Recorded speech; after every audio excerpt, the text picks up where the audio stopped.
4:30, 5 o'clock. You probably got an hour.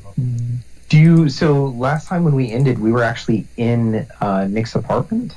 Okay. Yeah, no, that works. Can we do a quick recap? Because I have no idea where we are right now. No problem. Apparently, I need one too. So, all right. Yes, I do believe that you were at the. Yes, you were in Nick's apartment, and I remember there was a big argument going down between Nate and like everyone else. I was there also. I was with the guy that I saved, and Yes. Well, as I remember, basically Colton had the opportunity to interject himself in that scene anytime that he wanted. I also remember something like Alan having a woman. The woman from... Yeah. No. So... Who? So what happened was... Yeah. So after... in the house, like all the stuff went down in the house, right? And Juan got the woman and put her in the car because he thought she was Alan's wife. And so Colton ran off with the guy to try and save his life. Yosef and Juan drove back to Colton's house. Colton and Yosef's house. And Juan like sat on the couch with the woman and Alan, who was staked, while Nate and I forgot about the staked part. yeah, that was good. While Nate and Yosef had their little lover spat, and Yosef like backhanded Nate. Yeah, bitch slapped. Bitch slapped. And then strong.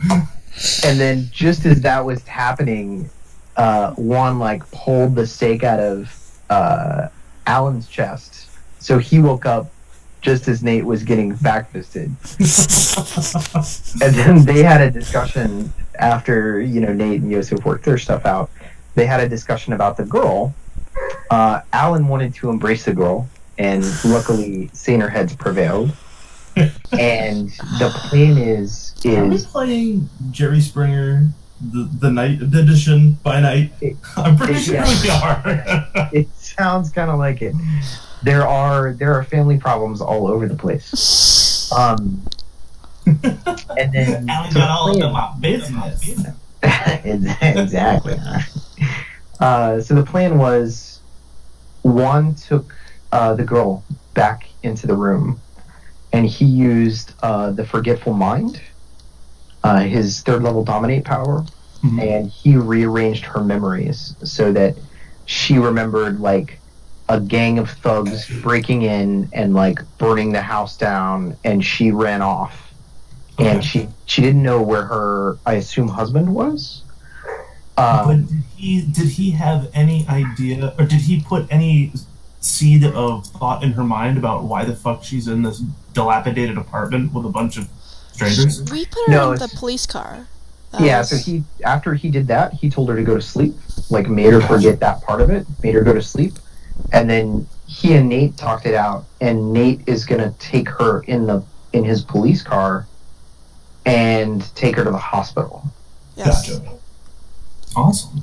Jesus Christ, what a memory on you, Jay. I swear to God, I just like blocked all the rest of that. When you guys got to the apartment, I just like a fugue stayed in my mind. I just didn't remember. Yeah, you were pretty sick. You had a cold, so I wouldn't be surprised. Oh yeah, you were like horribly ill. Yeah. That's right. Oh man. Yeah, that whole last thing was a bit of a fog. I was like, man, and it was so bad too because I realized it was like, man, I'm not doing this Giovanni thing justice. But fuck, all right, whatever. Like, I don't want to cancel. Let's do this. Oh well. I never remember my sessions either, so I really appreciate it. Okay, so unfortunately, Will isn't here to take the reins on Alan. So hey, you've got some narrative control, Dark. So you guys are. Do you want to do that scene first? You guys going and driving to the hospital. We can have as much attention to that, or hand wave as much as you'd like. I mean, how soon would she wake up from, from that? Let's call it an hour. More than enough time to get to the hospital. Yeah, I mean, she'd be waking up in the hospital, honestly. Yeah. So. Yeah. I'm sure that it's within Alan's capability to wake her up No, he's not. No, Before? no. Alan is nowhere Okay. near. No, Okay. no, no. We can actually just say for continuity's sake, because Alan's not here, that Juan just left him staked. Okay. Yeah, that works for me. Which, you know, but Perfecto. yeah, the whole thing about maybe he staked him again. I don't know. Let's do stick Because again. the whole scene about the embrace was pretty funny and kind of important. So Yeah. Let's just assume a chair was thrown on stage, it broke, stakes were had. You know, there you go. exactly. Keeping with Jerry Springer continuity. But yeah, I think Nate would leave an officer with her, like have another officer, not him, called up and to wait for her to take a witness statement and all that Okay. crap. That's what Okay. Yeah, you can definitely make that call. We'll say that you make that call to a trusted person in the police department, and if you want to come up with that person's name, feel free. I have a list of people. Fantastic. Let's see. Officer Adam Harris was one of the officers listed under Nate's supervision / command during the night shift. So he will be. And you trust this person. This person is in your camp. This person absolutely takes your side in the view of the police department. They think that it's a corrupt organization, and they look to you for leadership, and they find it. Okay. So they are more than happy to take orders from you, and they are actually okay with having orders that are outside of the bounds of normal police procedure, because they realize that this, Adam realizes that the police are so corrupt that it essentially would just give the police ammunition to use against their own good cops. So if you need to have somebody wake up at 0:30 in the morning and go out and take a police report, okay, no questions asked. Okay.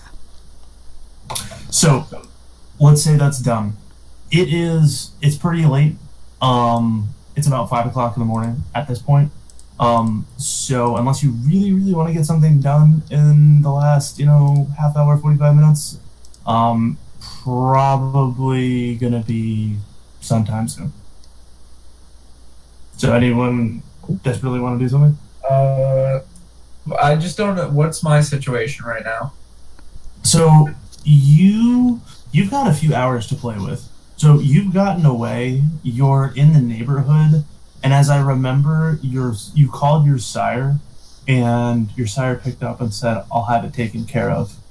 And that's the last where I left it. Okay, yeah. So you've got a few hours to play with.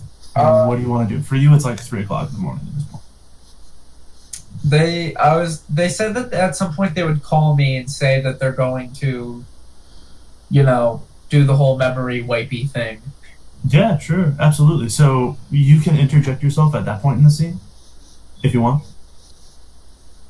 I mean, basically, you could, if you want to, be part of the scene that they were having. They were in the apartment. You could be in that scene like 20 minutes after they walk in the door. So I mean, I don't want to retcon too much of it, but you can certainly have interjected yourself. Certainly at the tail end of it. Yeah, I mean, that's fine with me. It doesn't really matter. Okay, yeah, perfect. So you see Alan staked on the ground. The woman is gone at this point. Nate, did you take her to the hospital, or did you just have an officer come by and pick her up? It would be safer for him to drop her off than someone just Okay. to come to this bad side of the neighborhood and wonder why there was a woman. Yeah, no, absolutely. So Nate is gone. Alan is staked. And it's just Yosef and Juan chilling in the apartment. And scene. What's up? Not much. I'm gonna put him I'm going to sit him down much like I sat down that corpse. Who are you sitting down? Isn't Alan still with us? Oh, is he still staked? Or Yes, he is Yeah. still staked. Okay. Yeah, I'll sit him down, put a newspaper in his hand, kind of have him on the couch. think it'll be our go-to thing for anyone that's incapacitated here. I kind of like him better like this, actually. Yes. He's very quiet. He's very very nice man. He's a good friend. So One takes a Sharpie and starts drawing a penis. Of course. Nice. I like this. We shall name him Better Alan. It's even better because the oil won't wash off Exactly. on his face. Anyway. So one of you, I'm assuming Juan, can take care of this? I point to the man.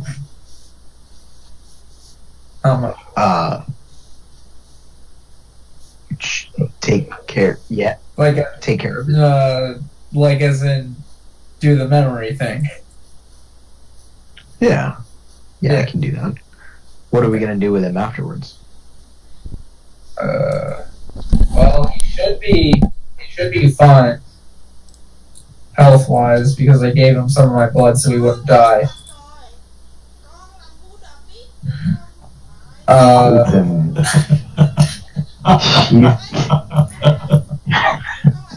Colton, you've got to be careful with that. I mean, it'll work now because we can change his memory, but It's fine. After this is over, I won't have to see him anymore. So all right. I'm just saying. Let him have his thing. Just- if things go bad, I just look over at like a knife or something. You know how it goes. We do already have one man with a banister in his chest in the apartment, so I guess 2 is not that bad. yeah, I just I lay him down on another couch. So Juan will take him into the back room, and whenever he wakes up, he'll basically do the same thing that he did before. Okay, his arm was like gnawed on, like supremely fucked up. Yeah. I don't know what you guys did to staunch the bleeding. I just figured that vampire blood would take care of it. Oh, you gave it to him? Yeah. Yeah. No, it definitely takes it in the. Yeah, it definitely nips it in the butt. You're good. Cool. So is he like healed? Not healed. I guess the best way to describe it would be that the wounds are cauterized. They're still fresh and pink, but he's not in danger of losing a limb or losing or like dying from blood loss or anything like that.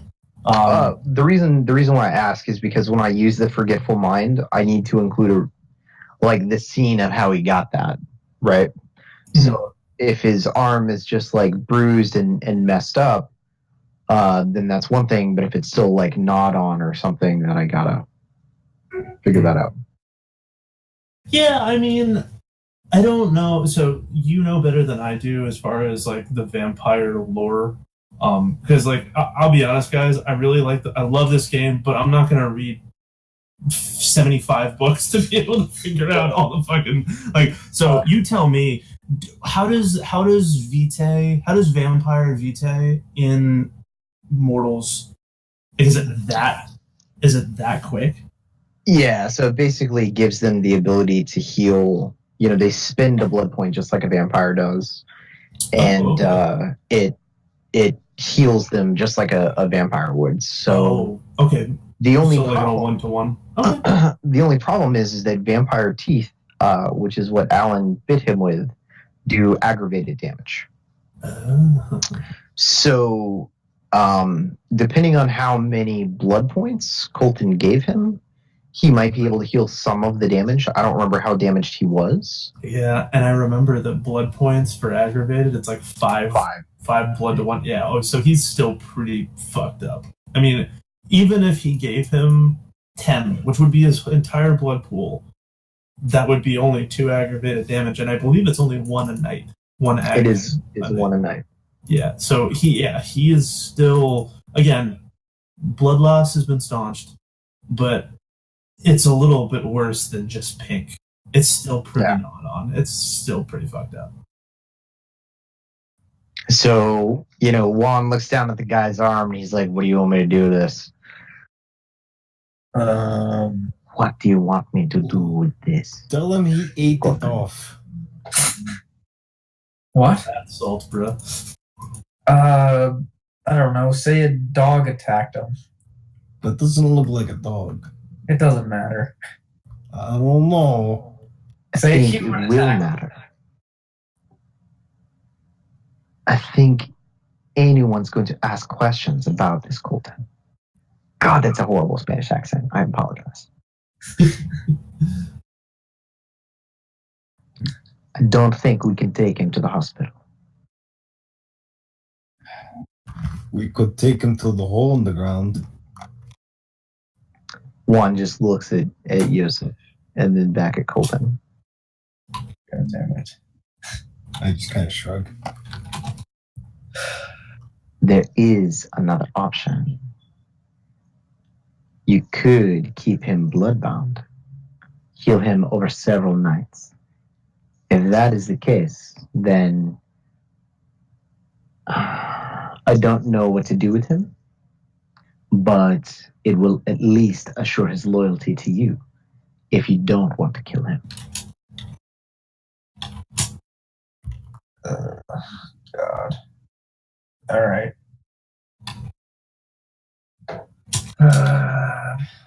Yeah, I guess that's the best option. I would not say it's the best option. I would say it is the only option that does not involve breaking the masquerade or killing the man, Yeah. which is no problem for me, but, All right, that'll be my problem. Juan looks over at Yosef again and he's like, and Yosef says you live together. I tell you what, maybe I can find a abandoned place and we could store him there.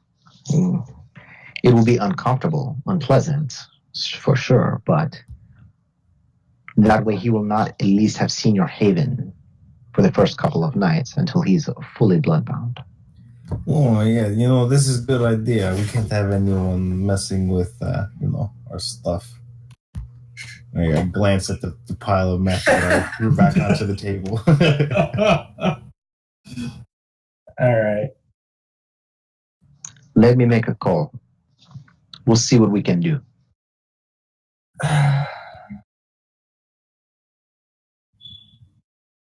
So, Juan is going to call one of his contacts. All right. He's going to call Juan Lopez, a drug runner, and ask him for a bolt hole for 2 nights. Awesome. So we can just roll me a let's see. Roll me a subterfuge if you want to lie. Depending on how you want to characterize it, I think we can just get it down to a roll and the brief overview of what is said back and forth. So roll me whatever you think's appropriate. If I'm going to lie to him, which I am, it would be manipulation plus subterfuge. Works for me. Perfect. 3 successes. Oh yeah, awesome. Yeah, so you've had a working relationship with Juan for some time now, and he is a small fish in a big pond, and he knows that taking a call for Juan and doing him a favor would only appreciate his position in this underworld that he's running in. So he is more than happy to accommodate you, and if it's just at the low cost of an abandoned building, you bet your ass you get that. And if there were keys to give to you, you'd get those 2. The master key. So you're all set and ready to go. The warehouse area is going to be on the western part of El Paso. That's abutting Juarez. So it doesn't take too much imagination to ponder what's being smuggled in here. Sure. Probably a little bit of drugs and a little bit of people.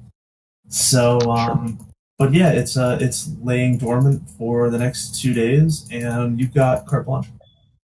Cool. So Juan will, quickly take his leave, and he goes to the warehouse, drives the guy over, and probably like duct tapes his hands and feet together. He's not particularly. He doesn't have a really big conscience, so he doesn't make it like particularly comfortable for the guy, but he does make it to where he won't just die. Since that seems to be important to Colton. Juan's got a big heart. Even maybe like picks up a protein bar and like an energy drink, but not water. He just doesn't think about the water. It's been a while, And he doesn't open the energy drink. He just like leaves it there in the can with the guy like duct taped. I love it. Yeah. Awesome. Okay, so Nate, you make the drop off. Scene's on you whether you want to roleplay this interaction between Adam and yourself, or you just want to go over the finer points. Totally up to you. Dark might still be gone. She said she had to do something real quick. Is she doing chores? Okay. Unfortunate. No problem. Well, that makes my choice for me. So, unless there's anything else you guys would like to do, it's bedtime. All right, bedtime's fine. So Juan just locks the door, tries to make it to where nobody can get in, all that kind of stuff. And then goes home. Yeah, no problem. I assume you log it. I assume you make, you look around. And all is relatively well. So it's pretty close to like El Paso's not a gigantic place, so everything's pretty much within half hour, 45 minutes of driving distance.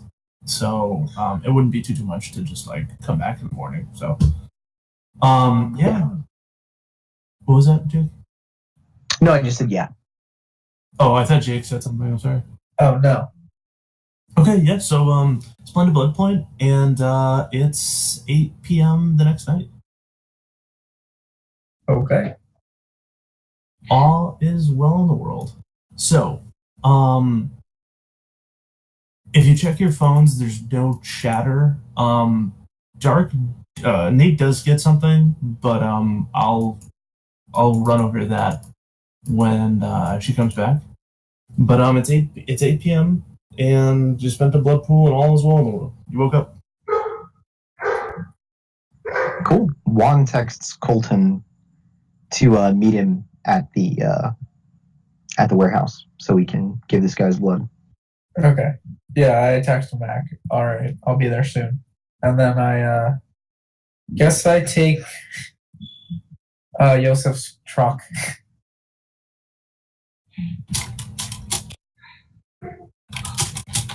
All right, perfect. Yeah, so you take the truck, you drive on over. There's nothing in between you and the warehouse, so you make it to the warehouse and you pull up. So Juan is sitting there as he had probably the last time that Colton, saw him sitting outside his car, and he's sitting on his hood and he's smoking a cigarette, but he's wearing his usual. He's got like a nice suit on, not too nice, but kind of mid-range, and he's got like a dark shirt. It's kind of a black suit. He's got the Ray-Bans on from the other guy's apartment that he stole. Okay, perfect. Colton, are you ready? Yeah, I'm good. Let's go.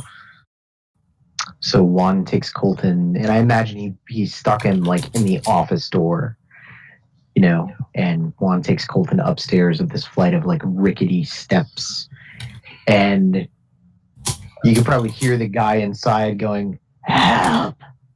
Help!" Like he's probably yelled himself hoarse at this point, and Juan opens the door, and the guy's tried to gnaw through the the energy drink can, but he hasn't been able to open it. Christ. Why?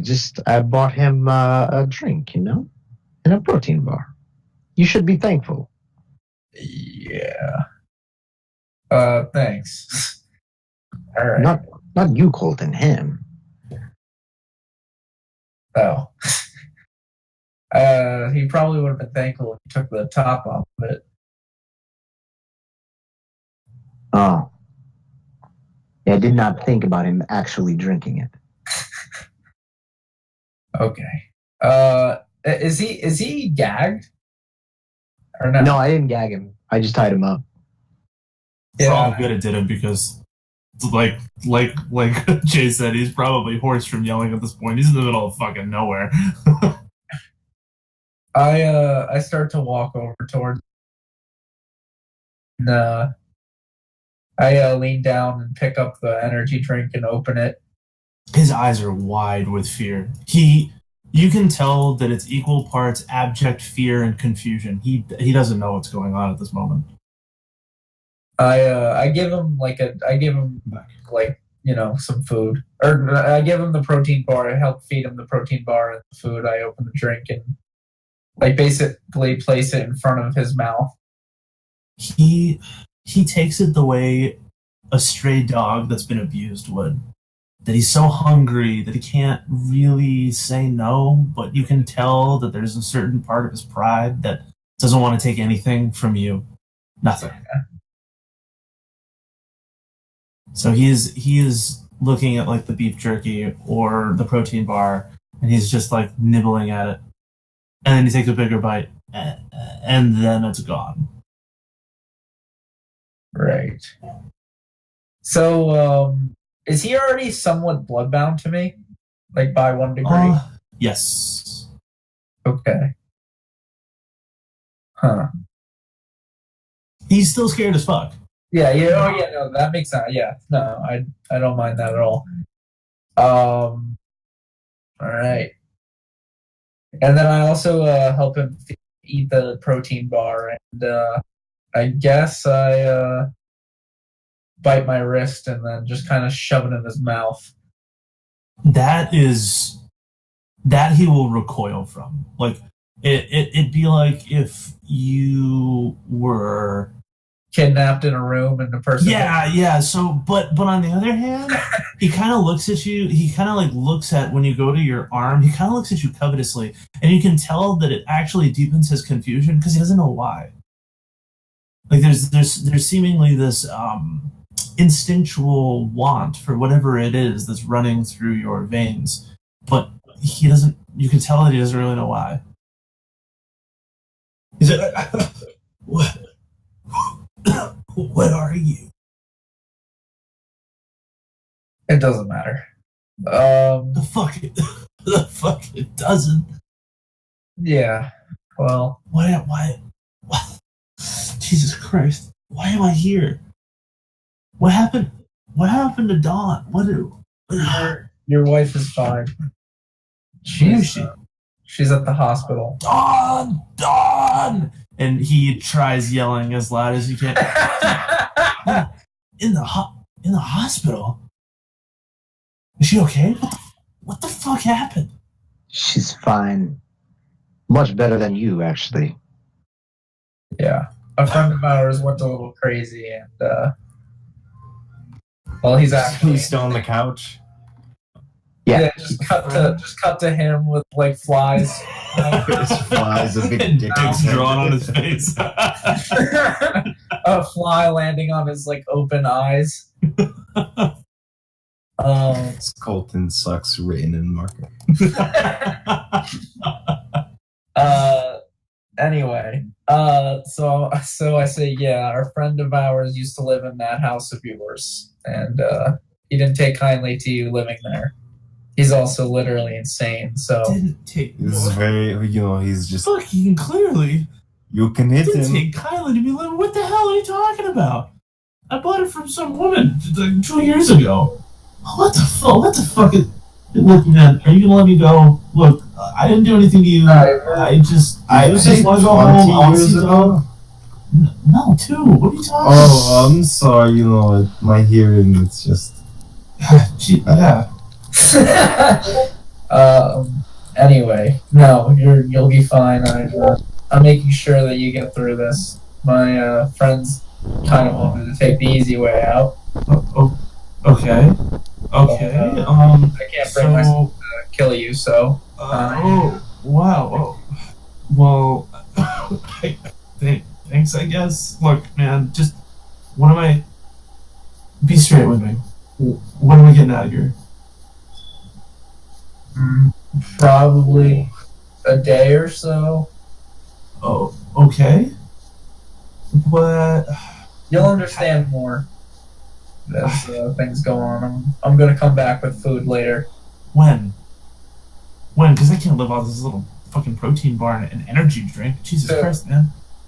And then I start walking out. Look, hey, what's your name? And do you choose to just keep walking? I just keep walking. And you hear like just rapid fire questions getting quieter and quieter as you're walking away from the warehouse. Like, what's your name? Where? Why? Who? What? And then there's silence. Goodbye.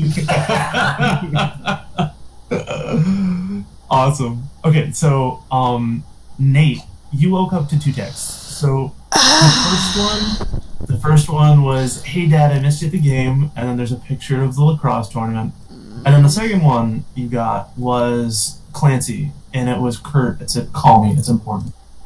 Okay. What time is it when I wake up in the morning? About 8 p.m. Well, ish. he's gonna call his son. Not just text. He'll call his son real quick to... Okay. Cool. Awesome. So the phone rings. Hey, Dad. Hey, son. Sorry I missed your game. Did you win? Yeah, we won. We crushed them. It was a great game. It was a great game.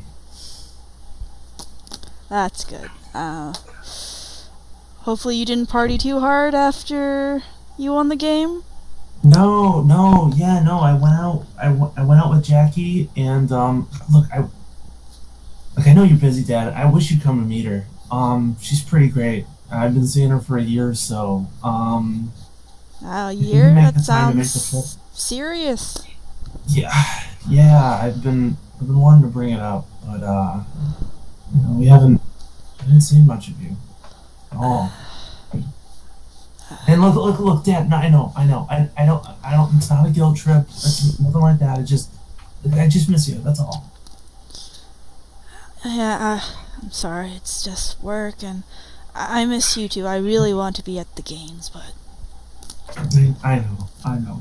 But, you help people, and you catch bad guys, and, I've been watching the news a lot, and, yeah, it's they need you, I guess, I hear you. I get it. What about this? Why don't you bring, Jackie over, next time you come home from school break? How about that? Really? Yeah. Man, yeah, Thanksgiving is just around the corner. Can we stay at your place? It's a bit small now since you and your sister moved out.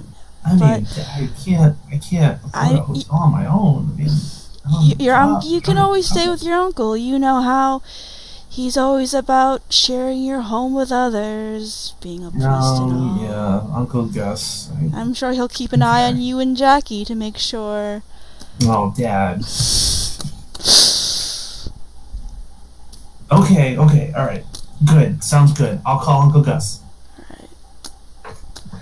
Okay, bye, Dad. I'll talk Love to you you. another time. Love you too, son.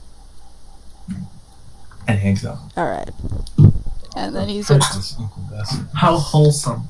How wholesome. What are you gonna tell him? he's never gonna tell him. He's gonna be not. I'm He's gonna gonna ride that Donato train to the end. And you all will never meet him at all. That will never happen over his deader body. Just be like, I have some very rare skin disease. Actually, Nate actually has, he looks the same as he were alive. He doesn't look any paler. Yeah, but like all the other shit, just be like, I can't see, the sun is very harmful to me. So I just hang out at night now. Remember Michael Jackson? Yeah, kind of like that. Oh my god. A little less pedophilia. Or maybe as much. It's part of the condition. Who knows? Jesus. Nate, what's wrong with you? Jesus Christ, Oh Nate. my god. Okay. I know it's the world of darkness, but god damn. God, Nate, you're taking it so far. Jeez. He's gonna call Clancy next, right after his son hangs up. Awesome. Okay. Phone rings and it's not even half a ring, and it picks up. Nate. How are you? I just woke up, I guess. Good. Hey, where are you? I'm at my house. Or Okay. the apartment. Good. Meet me at the Daily Grind at. Can you do half an hour? Of course, yeah. Great. Awesome. Yeah, meet me at the Daily Grind. Bring your friends. You know the friends I'm talking about. Is Nate, it it's necessary to bring them? No, but I think it's going to be in everyone's best interest. Let's put it that way. Okay. You don't have to. Look, you do your own thing. You call you. Look, I know I haven't given you much direction in this whole undeath thing, but he wouldn't say undeath thing. He would say, I know I haven't given you much direction in this whole next phase of your life thing, Right. but now's the time to make up for it. Let's put it that way, all right? All right, half an hour. I'll see you then. See you then. My goes dead. Meanwhile, we're feeding a guy a protein bar and an energy drink. Oh my god. Like wonderful humans that they are. Exactly. He- Wonderful humans. No. He is going to text Colton, and would he have... I'm gonna say that you know everybody's number at this point. Like, if you We're all in want group everybody's chat. number, you can. Yeah. Yeah, you don't you remember I was making fun of you? Well, he will text personally. Colton and everyone except Alan and Yosef, What basically. a dick. Wow. That was getting thrown on next. Man, you got thrown into crazy dude camp there, Yosef. Jesus. I am not the same as It's true. You don't have a dick on your face. Exactly. But he will call the two saner people of the group and tell them about the 30 minutes and to meet them at the place that Clancy said. So Juan texts back, we're going for takeout. Might be a minute. And as Colton is driving, or maybe Yusuf is driving, I'm not sure which, Juan is like pointing out the shittiest Chinese places. Like they say like Chinese takeout, and he's like, that looks like a good one. Oh my god. I honestly, the very first one he says, I just pull over immediately and go there. Or I guess, I don't know. I said that I was driving earlier because you weren't here, Nick. Yeah, that's fine. Okay. Yeah, I just pull over to the first Chinese takeout or whatever he said. Even if I don't feel anything, I'm gonna be like, you hit the curb. You fucked up my car. My precious. Look, you can drive back. I don't have time for this. Okay. So you pull in, you're in the parking lot, it's a real dive. You know, it'd be like they're trying to sell you that roaches add some piquant flavor to the fucking Chinese. It's a pretty rundown place. But it's open, and they're serving pork fried rice, so it can't be that bad. Yeah, I walk in there and ask for a quart of pork fried rice. Oh yeah, pork rice, yeah. You order it up, then you pay. I mean, ain't no much more narratively than that, you know? Oh, pork fried rice. Yeah, that's good. This scene should be the magnum opus of the series. Challenge accepted. As soon as they walk out, Juan is like, "Are you actually going to feed that man?" Of course I am. I mean, like, with a fork. Oh, fuck no. No, he's going to use chopsticks. Oh no. You sadistic fuck. I'm honestly probably just gonna pour it on the floor. He'll figure it out. Oh my god. You could leave it in the carton, you know. How is he gonna get his face in there? He's gonna lean down. This He still has one hand, doesn't he? This will be my first test for him. That doesn't sound like a test. It just sounds like you're being an asshole. Oh my god. You know, when Yusuf says you're being an asshole, you are really being an asshole. I keyed, right, Yosef? Yeah, you're right. I'm gonna go in and get like a fortune cookie and a You chopstick. got a handful stuffed in the bag, Yeah. and you've got all, you've got like the plastic Extra soy silverware. sauce. Yeah. You've got the duck sauce no one fucking uses. Those little 10 crunchy packets bits. of it. Yep. You got the whole 9 yards. It smells delicious, but not like blood, unfortunately. Nice. So yeah, So, you good? You're on the road again. yeah, we'll take it back and do the thing. Oh yeah. Juan, can we split up that whatever money we got? Yeah, of course. Actually, we Juan had already split it up. He already split it up actually. Oh, okay, all right, never mind then. How much money was that? It was $100 grand in total. However much Juan wanted to split up was It's a lot of potted plants.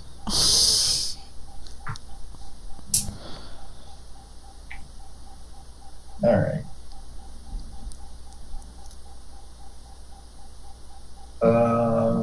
Okay then, never mind. Doesn't matter. No. So, like I said, it's $100 grand in total, and I don't know. Oh no, I heard that. Juan I heard wanted to that. break I'm down. just gonna end up giving it all away to my family, so it doesn't really.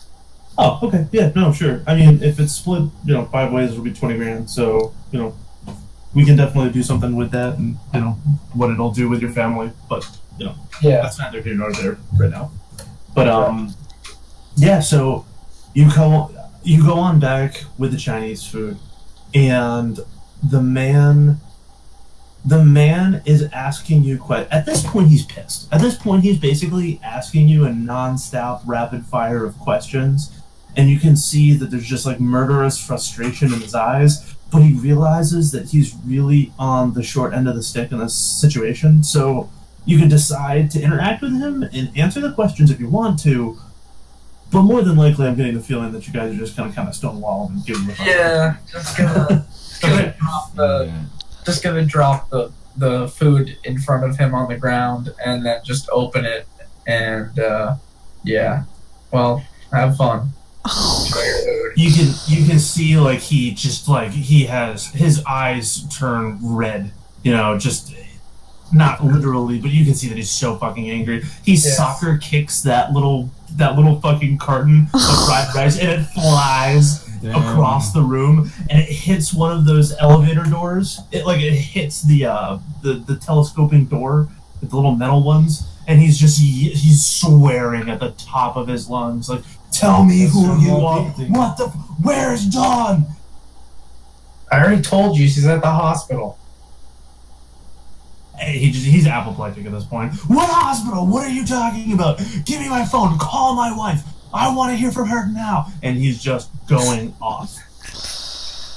I think I start to chuckle. And he gets more pissed. But again, he doesn't try to assault you because you're not entirely sure. There's this kind of there's this kind of interaction that you have with the kind or mortals that they kind of get largely. They get this understanding that there's a predator-prey relationship, and they I don't even think they consciously know it. They just know that they're not the top of the food chain anymore. And you get that sense from this man because he's not attacking you. In any other situation, you imagine that if you were in the same situation, more than likely you're going to throw some bones at the motherfucker. Yeah. He's pretty mollified, all things considered. Right. He's still tied up, though, right? What's that? He's still tied up. We didn't know that. Yeah, absolutely. I mean, Yeah. All right. So he was like worming around on the floor. Wait, Yeah. wait, where did you guys tie him up at?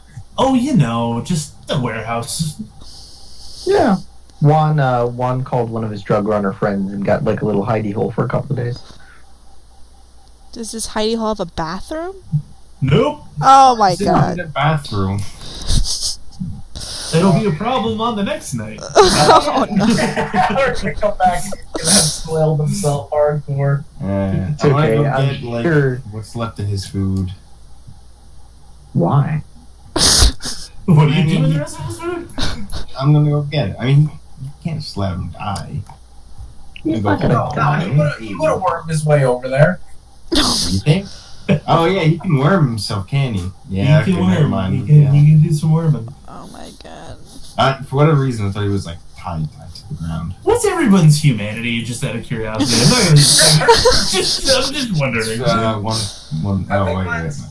6 or My 7. conscience. It's Let me pull it up. Mine's I think 6. it's gone down. Let me check. No, Alan is the only one that lost humanity so far. Juan does not have humanity, so he's Yes, good. I do know that.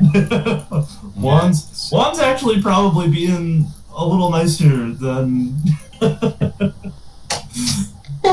He doesn't have to kill people just when it's in his best interest. There you go. It doesn't really, in a concrete way, matter at this point. I love the direction you guys are going in. I love it. Fantastic. I mean, I'm still a decent guy. I'm saving this guy. I just, you know. Yeah, exactly. It could be. It's like a black steak bone situation. You know, Like, you're I the good know guy. he'll survive. I just got him food. We even got him like all the extra bits for the food. I know. he might the duck struggle sauce and opening everything. that like he'll struggle to open the soy sauce. Oh He'll my get it. god. And He like he hit his caught face 4 against the ground until it like. You know what I just thought about? But If I just ripped his pants off so that he could shit everywhere or whatever. But then I thought like he'd probably think I'm raping him, so I'm just gonna leave him to shit himself. Oh my god. well, on that note, I'm hoping you're leaving the warehouse. You sadistic fucks. Eat the black. No, don't tell Nate. Don't tell Nate about this. He doesn't know. Nope. See no evil. You're no evil. No. Okay, so unless there's As they're walking out, Juan is like, "Have a nice day." We were good people. Colton, we did good. This was a good idea. I feel good about myself. Oh, I'm glad. We are like Mother Teresa. I don't know how accurate that is, but sure. That's true. Mother Teresa never delivered Chinese food. Exactly. Right. All right. Oh my We got god. this text from Nate. He wants us to meet somewhere. What's the guy we're meeting? Clayton? What is his name? Clancy. Clancy. Clancy. Clancy. Darrow. It's Well, you go ahead. You go ahead, Dirk. Well, I don't think in the text we wouldn't call him Clancy. He would refer him by his last name, and just say he's just a vampire lawyer, or a one of us, but a lawyer, and has information something concerning us. Do you say that he's your sire? He does not. Or... Okay. he doesn't see how relevant that is at the moment, so he won't say anything about it. Seems pretty relevant to me. All I can think of is that scene from The Wedding Singer. This is relevant information that I should have known yesterday. So, okay, great. I'd say with a little detour, let's just say you all get there at the same time. Okay. You guys see each other, in separate cars, but you see each other. You're pretty unmistakable at this point. And you're outside. So it's called the Daily Grind. It's in downtown. Think of like a '90s hipster bar, like caffeine bar, basically. It's like a proto Starbucks before there were really Starbucks. Oh, I get it. The Daily Grind. but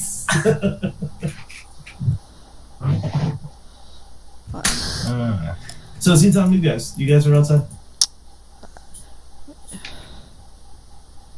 Okay, Nate. We're here. What do you want? Yeah, what is this for? I have recently come into some information, or a contact of mine has informed me of a situation concerning all of us, it seems. Why do you talk like that? All, like official business spook. He is a spook. Yeah, but, he can just be like, yo, someone's here. They want to talk to us. Just saying not. Just get inside and try not to cause too much attention to yourself, please. Oh, so rude. Okay. You'll be fine. How is that? Alan's not here. Just rude. I just know. Nate walks in. Oh, so energetic. Are we just giving Alan like a timeout? Yeah. Is that what's happening right now? We That's should what's leave happening him. We should leave him with the guy. No.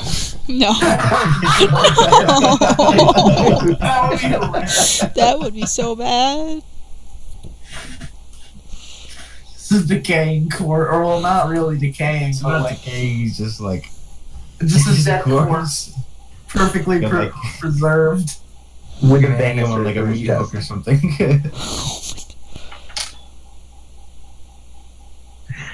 We're turning into a Sabat pack, right?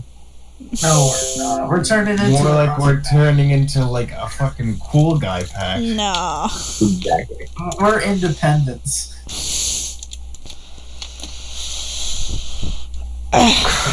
So, as we walk in, so Nate, who is this guy? Who is your contact? He is the person who turned me into what I am today. I see. Interesting.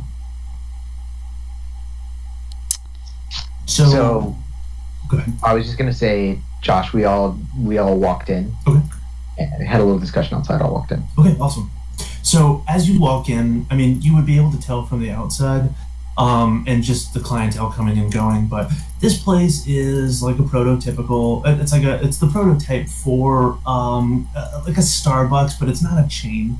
It's really it's the '90s equivalent of hipsters. So you'd see the rainbow spectrum of hair colors. You'd see pieces of dress that are just a sin against fashion and economics. There's the $400 t-shirts that just have some fucking dumb logo on it. This is generally the spot. So as you walk in, give me some perception checks. It's going to be difficulty like 4 perception alertness checks. Perception.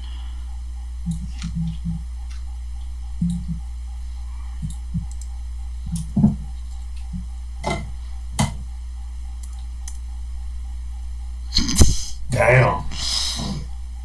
Perfect. Okay. So none of you got a botch. And basically that lets you know. So Nate had mentioned that the man was a lawyer, and the person is unmistakable. He is sitting at a particular. Sitting at a table all alone. Nobody's paying any mind to him. He's in a three-piece suit, so he absolutely looks out of place here. Dark, you realize that there is an so not only with the role, but with your familiarity with Clancy, there's an agitation to him that he is unfamiliar. He is generally a pretty cool operator. He is, you know how when people are sitting down and they have this, like, the expectation that they should get up really quickly or really soon, and they're kind of like already halfway out of the seat? He's like that, and his leg is shaking as he's looking around ostensibly for you. And he sees you as you see him.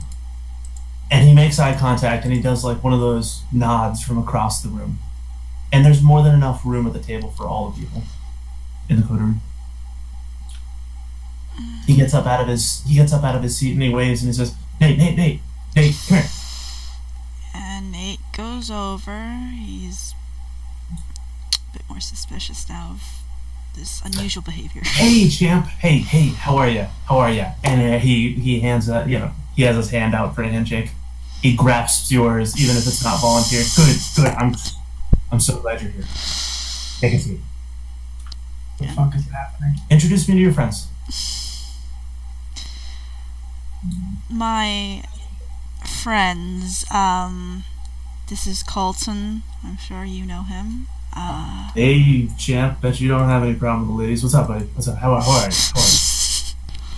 I'm alright. Nice. Are you okay? Good. Yeah, I'm great. And how are you? And who are you? Oh, I'm Yosef. Yosef. Oh, from an export, I see, or an import. Hey, interesting. And how about you, champ? And he looks at Juan. Juan, also an import. Oh. Well, you got some interesting company here, Nate. Look. Brass tacks. Come on. Take a seat, guys. Come on. And he goes and he sits down. And he says, what the fuck have you been doing? Look, I'll be honest. Getting Chinese food. Oh, Very good. no. I'm going to assume that's not code for something. Look, like, this is... something's happening. Someone's kicking the hornet nest. I'll tell you what. The tectonic plates of this city have shifted, and I don't know what's doing the pushing. What have you been up to? So, Nate, you know that Clancy is pretty fucking connected with the prince. Right. He's the prince's fixer. He's not Hargrave's fixer. He's the prince's fixer. And he doesn't know what the fuck's going on. That should give you pause. That's bad. Oh, that's bad. I look at Nate because this is clearly not my fucking problem. Juan is right there with Yusuf. Yeah. Does Clancy? Yeah. Does Clancy introduce himself as Clancy Darrow? Yeah, actually he does. He does. Great point. He says, "Hey, Clancy Darrow. Clancy Darrow. From Esquire. Yeah. I assume you don't need my card. Thank you all for coming. Please take a seat.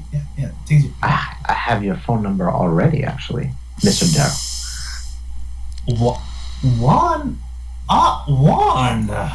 Juan, great to see you in the flesh, brother. How are you? Very good. No. Good. Let's keep that as the theme. We're all good, right? Good. Very good. Good. Yeah. So, what have you guys been doing? Because I gotta tell you, there's a bunch of shit that's getting stirred up, and I don't think I need to. I don't think I could pretend. I don't know what the fuck's going on, and nothing changes in this town. Nothing. I've been doing this. Mm. I've been doing this for as long as the prince has been around. And frankly, I've been doing this for the prince as long as the prince has been around. I'll let you answer the question. What's going on? I mean, why do you think that we are, doing stuff? Well, I'm not dumb. That's first. Number two, Nate has been giving me some appraisal of what's been going on, and C, I haven't heard shit from the prince. I always hear something from the prince. Maybe Nate here, I'm sure would love to explain. I'm up for it being a group effort at this point, I'll be honest with you. And he looks around at all of you. I was getting Chinese food. Oh my god. Hit him with it, Nate. Yeah, I rib him in the ribs. I elbow him in the ribs is what I meant. You rib him in the ribs. You rib him in the ribs. That's So, when you say you're getting Chinese food, he looks at you confusedly, but he takes you seemingly not at face value, but he doesn't keep prying. He doesn't keep pushing. He's like, okay, good, I guess. I hope it was good. It smelled delicious. Hardgrave gave us a task to do, and we did it. Oh, that motherfucker. What do you ask you to do? Some stuff. Hargrave stuff. Look, guys, I gotta be honest with you. I'm in your corner on this one because I'm as just in the dark as you are. Actually, you're more in the dark than we are. Yeah, no kidding. But you know how that goes. We can't really talk about it. I Don't mean, want Hargrave to No, I think you severely overreact. misinterpret the situation. Because there are things that are changing in this city, and if I don't understand what they are, sure as shit you guys don't understand what they are. So my and he kind of like looks around and he goes a little bit like quieter and like starts to whisper a little bit like my solution to this problem is that we start talking to one another. could we go somewhere more private instead of coffee shop here, Clancy? It's true. It's probably not the best discussion to have in a coffee shop. I thought they sell grinders here. He rolls his eyes at you. Alright, fine. Maybe in my law office. It's right around the corner. Come on, let's go. He throws down 100 on the table and he goes and walks out. Jesus, hon. And he looks around like he's looking around. He's looking around pretty suspiciously. I'll pick up that 100 as we're walking out. No, you motherfucker. Nate's gonna throw like $6 bills and like fucking glare at like Yosef as he walks away with the $100 bill. He's gonna use it for buying meth, probably. You motherfucker. You have enough meth at home, bitch. And Nate knows. You can't lie your way out. So, it's only about 2 blocks away. It's in the downtown section. It's in like the hustle and bustle. It's a really nice law office. No one's here at the moment. Well, it's 9 o'clock. There's probably one junior associate really working his fucking tail off, and he looks at you guys. It's actually up to you. So you all see that there's one person. It's a large law office. It's kind of like a pit. I don't know if you've ever worked in an office before where it's like there are the exterior, like around the periphery, there are offices, and there are corner offices, which are the most coveted. And in the middle of that like rectangular room, there's the pit area, which has little cubicles, like waist-high cubicles, or 5 foot tall cubicle space. There's a guy that's really burning the midnight oil down there. As you walk into the building, or walk into the office setup, you can see that he just kind of like looks up, and then puts his head back down.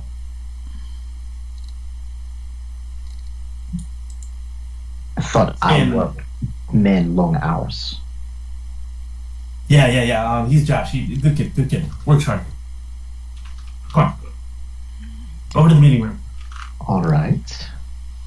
And he walks you over to a meeting room. And Nate, Colton, and actually all of you have an appropriate background to realize that this meeting room is really well guarded against eavesdropping. You can see there's soundproofing, and you hazard to guess that he would be in the habit of walking around with a wand to look for wiretaps as well.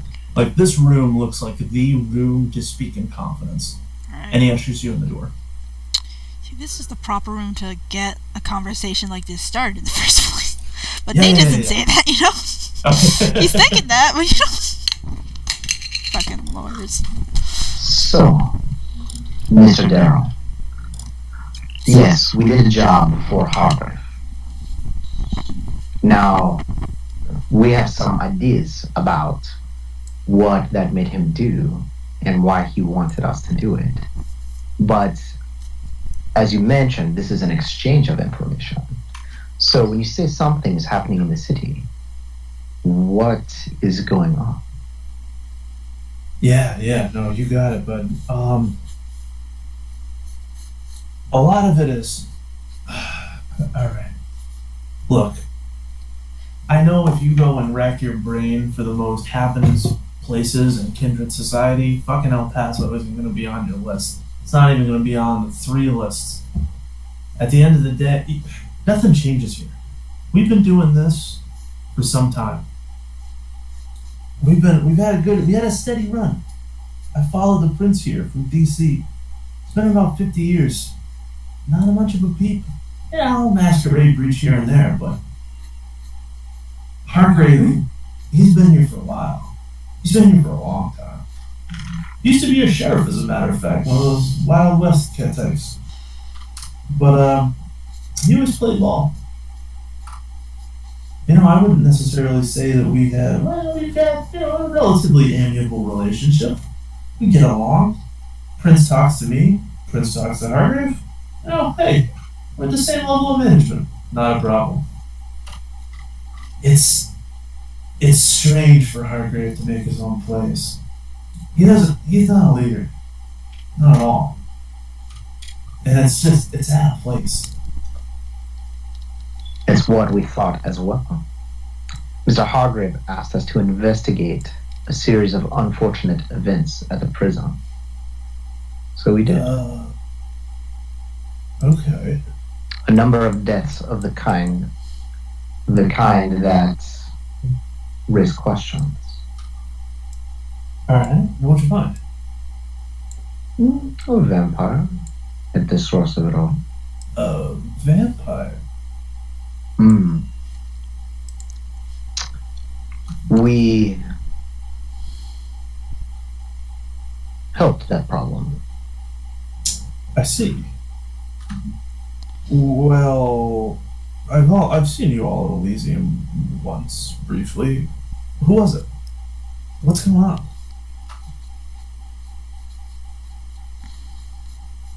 I don't actually remember the character's name. Bruno, I think. Bruno's Giovanni? Yes. Or Bruno... I think it was Bruno. Bruno Giovanni. Bruno Milner.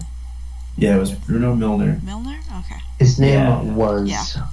Bruno Milner. He was a banker of some sort. And he enjoyed beating people to death with his fists. Jesus. You see that he's kind of like, he's lost in thought for a moment. Yeah. Huh. Bruno. How about everyone roll me? Roll me an empathy check. And And plus perception. I'd even give you charisma if you want to. 1, 2, 3. Or manipulation, because, let's face it, charisma and manipulation probably makes you pretty astute understanding other people's lives. 5. What's the difficulty on this? 6. Okay. Poop. I botched. Ooh. Oh, you did. Okay. He looks lost in thought for a moment. Yeah, okay. And what about it? Okay, so he was killing people, right? Okay, good. All right. That doesn't add up. My job is to fucking fix this shit. Well, we fixed it. So, What'd you do? Where's Bruno? taking a vacation. Oh, did you pack his bags, did you? I actually have a satchel with me. Did you? It's fucking He's Gucci okay bag. with that. Yeah. Fucking Gucci Oh, bag. one shows his Gucci bag. Oh my god. Snazzy. Oh, yeah. Millinery, you said, right? Yes. Alright. So, what's that? He shuts up. He looks at you. Better. Juan just looks at him. Roll another basically roll to see if you can get a feel for what he's trying to cover up.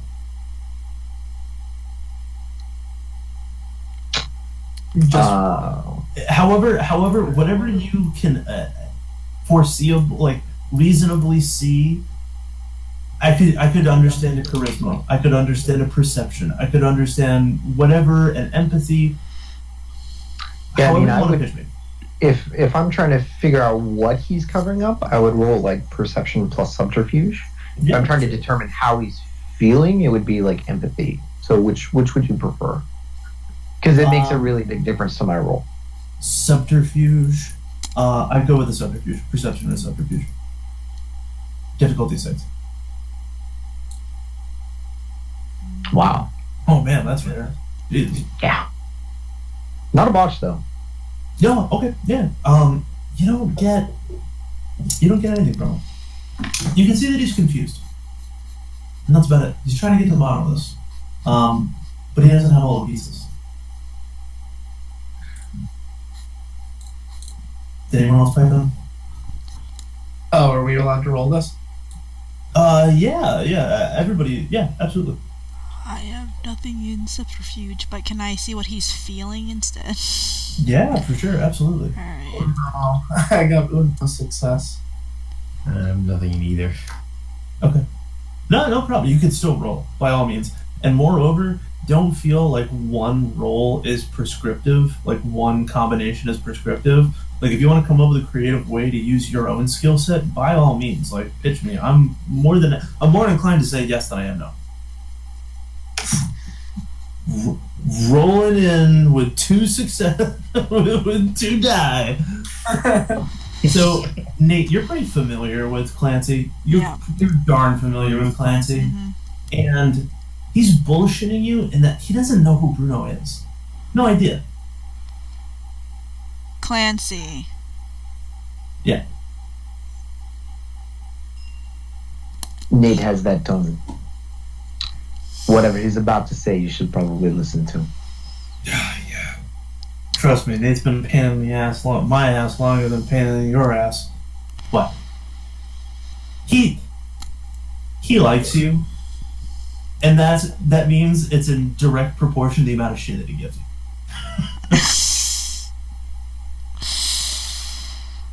Right. That junior associate in this law office right now would sacrifice his kid's sister to have Clancy shit on him. Like that's like this guy is the cream of the crop lawyer in El Paso. This guy, if you want a legal career, this is the guy. And so he brings that tonality to his relationships outside of law and kind of into kindred society as well. And he's only been a pain in Nate's ass before. fucking getting douchebags off. Yeah, well, and I don't know how Nate feels about being turned into the undead, but from what I understand, it wasn't necessarily like a mutually agreed upon decision. Not really, no. Yeah, okay. Well, remember that one. Yeah. Clancy, you keep saying you're in our corner, but you're hiding shit from us. Is this how you talk to all your clients? Yes. He's a good lawyer. We should hire him. Yes. Hey, Phil. He knows talent when he sees it. You know Bruno, but you're bullshitting us. Why? No, I don't know Bruno. I don't know Bruno, okay? Never heard of the fucking guy before. Look, I fix problems. I don't go out looking for problems. Does that make any sense to you? Doesn't look like you fixed this one very well. No. No shit, fucking Mr. Man of Steel. Thanks. I appreciate it. I do appreciate you calling me that. From what we gathered, this problem has been going on for months, Clancy. I thought you'd have this... Months, yeah. Are you kidding? 8. Yeah. The fuck is going on? So, He kind of just Harvard, sits back in his plush chair, and he's the enormity of that statement. He sinks back into his chair, and you can see that the hamster is running on the wheel, just thinking. so not to add to your consternation, but there's a little more to the story before Mr. Bruno took his vacation. Yeah, there's some other bitch. Well, I wasn't even going to talk about that yet, but Mr. Bruno had once been a normal vampire, and he seemed to acquire his taste for brutality after some time. Well, that's not fucking surprising. I mean, there's all sorts of ways that we go bad shit given enough time. I suppose. Was he an old one? No, he was very young. Really? He said, yes, he said he was embraced in the 1980s.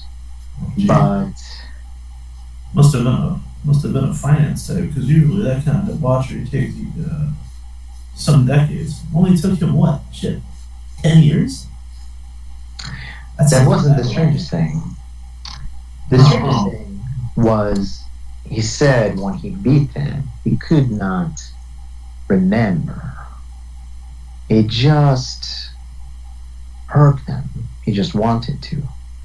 It was as though something descended upon him. And I've not been a vampire very long myself, but that seems very strange to me.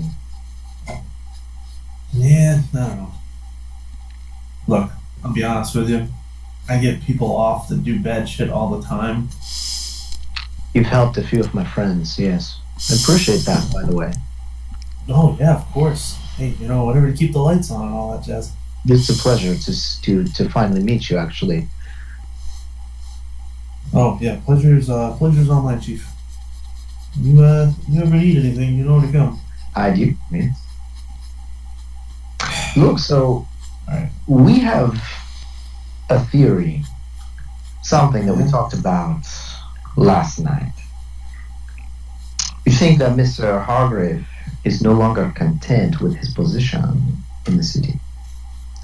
We think that he hired a bunch of new neonates because we are young and impressionable, and he did not think that we would be able to find Mr. Bruno and take care of him. And so, So then why the hell would he hire you?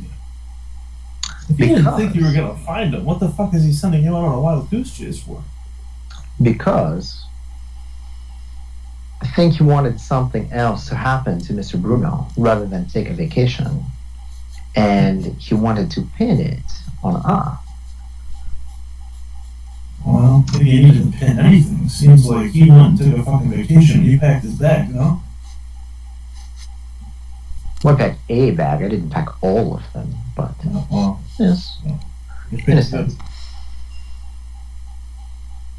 Alright, well, that just doesn't sound like Hargrave. I gotta be honest with you. Man still chomps on cigars like it's his fucking job. He looks like a guy, like a cowboy right out of a fucking Marlboro ad. Like, I'm not from around here, but the whole gallon hat thing is kind of ridiculous if you ask me. However, he really does seem to lean into it. He doesn't seem like the kind of guy that wants to make a power play. But you know what? Hey, you got a point. There's too much shit here that's not coming up. It's not adding up.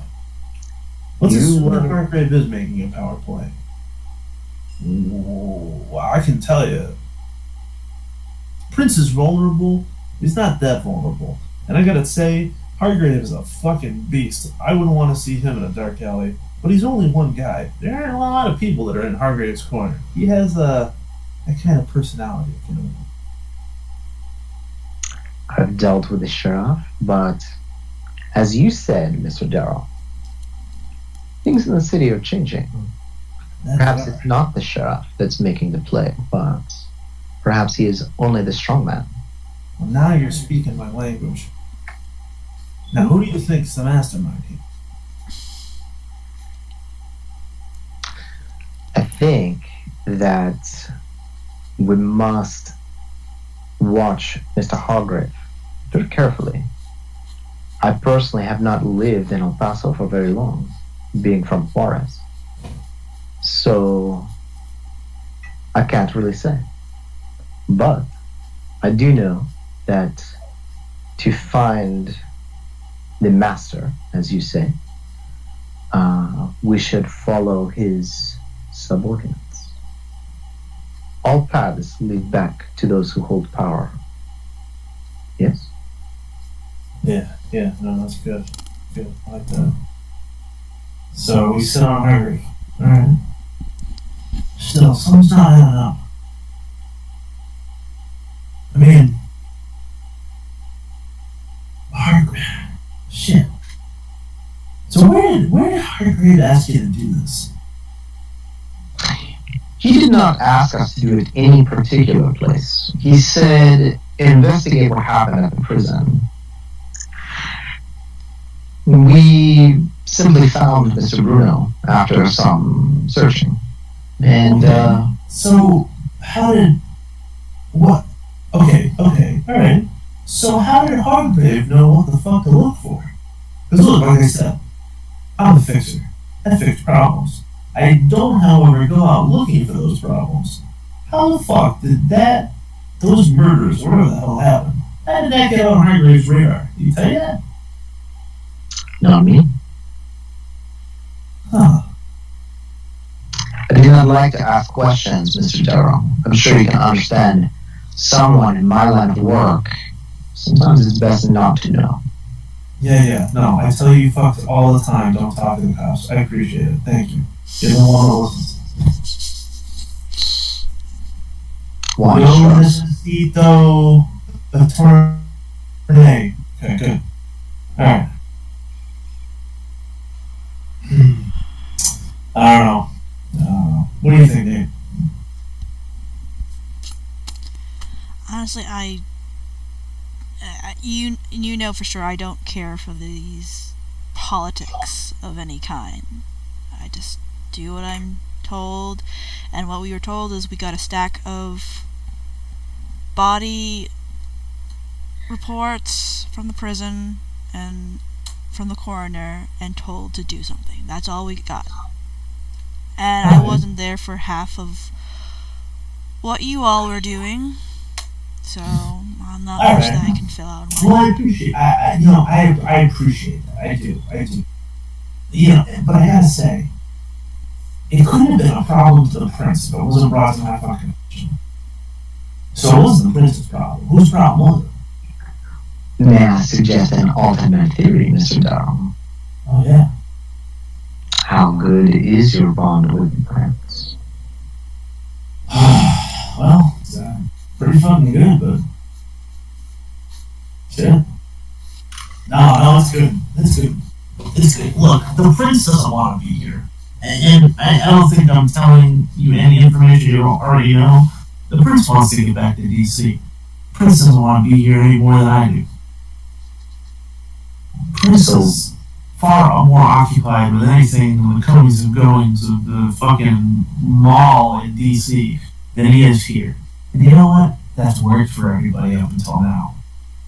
Seems as though somebody's getting a little, somebody's not liking the status quo. And I want to know who it is. Wow. For an appropriate fee, Mr. Darrell, I know some young inmates that are interested in helping. Oh, yeah, good. I like it. You have a retainer? Are you asking if I have a business agreement? No, I'm asking if you bill hourly, jackass. I prefer more half up front and the rest when the deed is done. Yeah, okay, good. Alright. What do you need? We can go back and forth and we can write a bunch of dumb numbers on a napkin, but let's fucking, dispense with all that shit. What do you need? How much is it worth to you to have someone who is neutral and perhaps even in the employ of Mr. Hargrave investigate this for you? 10 grand a pop. Is that good to know? 10 grand.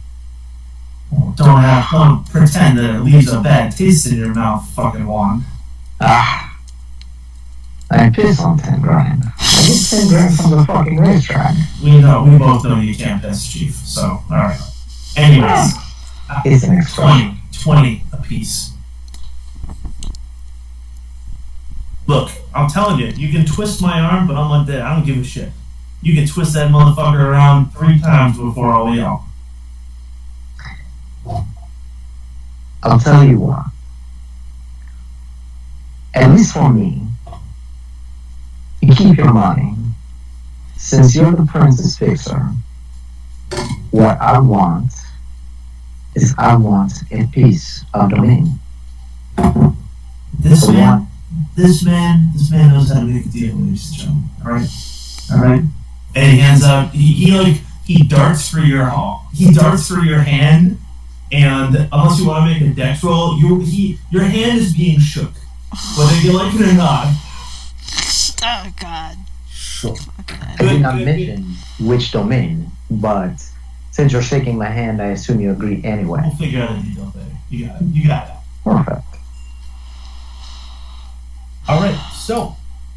Now, I cannot speak for my compatriots and what they might require, but that certainly gets you my help. Excellent. Yeah, you got it. So, look, this is what we need to do. We need to know what the hell Hargrave's up to, sooner rather than later. And, yeah. I'll be honest with you. We can do this 2 ways. We can keep this on the hush-hush, which I understand. And then, on the other hand, I'm not saying we go around Elysium talking shit about how things are changing here, but we need to know which way the wind blows on this one. I would suggest 2 prongs, actually, Mr. Darrow. The first is we should be unknown associates for you, and you, at the same time, should appear vulnerable in Elysium. If perhaps you make it known that you did not know about this, but somehow found out and start asking questions. Perhaps even ask Mr. Hargrave to investigate who did it. Well, see, you caught me in a little dill of a pickle as far as a lie, but I caught you in one too about 5 minutes ago. Look, I already knew where he asked you to do this. He asked you to do it where the sun slumps. And as far as I'm concerned, Hargrave is not a stupid man. Anybody that wants to know in the Kindred community knows that you fucking work for Hargrave. My question is, why? Because as far as I was concerned, up until, a week ago, my heart was broken in twain when this little Hargrave decided to go around circumvent me for the fixing of problems. Not saying I'm hurting for work here, let's just be honest, but I thought we had a clear division of labor. Mm. So, I know he asked you. I want to know why. And I do get the feeling that you're not telling me as much as I need to know about this fucking Mildred, but we'll let that slide. At least as for me, all I can say is that I have worked for Hargrave before. I was an enforcer in Juarez. And so naturally, the sheriff and I have an amicable, if distant, relationship. Yeah. Well, Hargrave is partial to those that spill blood on his behalf, I suppose. Alright. It is a perk of the job. Yeah. Yeah, you look like you're uniquely suited to it. Okay. Well, that's the plan. Or at least that's the ask. I need to know what the hell Hargrave's up to. Stay on the hush-hush with this information. I get the feeling that, look, if I'm not in the know, I can't imagine much else. Many other people, many other kindred in the community are all that rustled up either.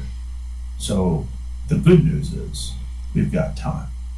Because I do have to say that we've all been pretty damn complacent over the last half century.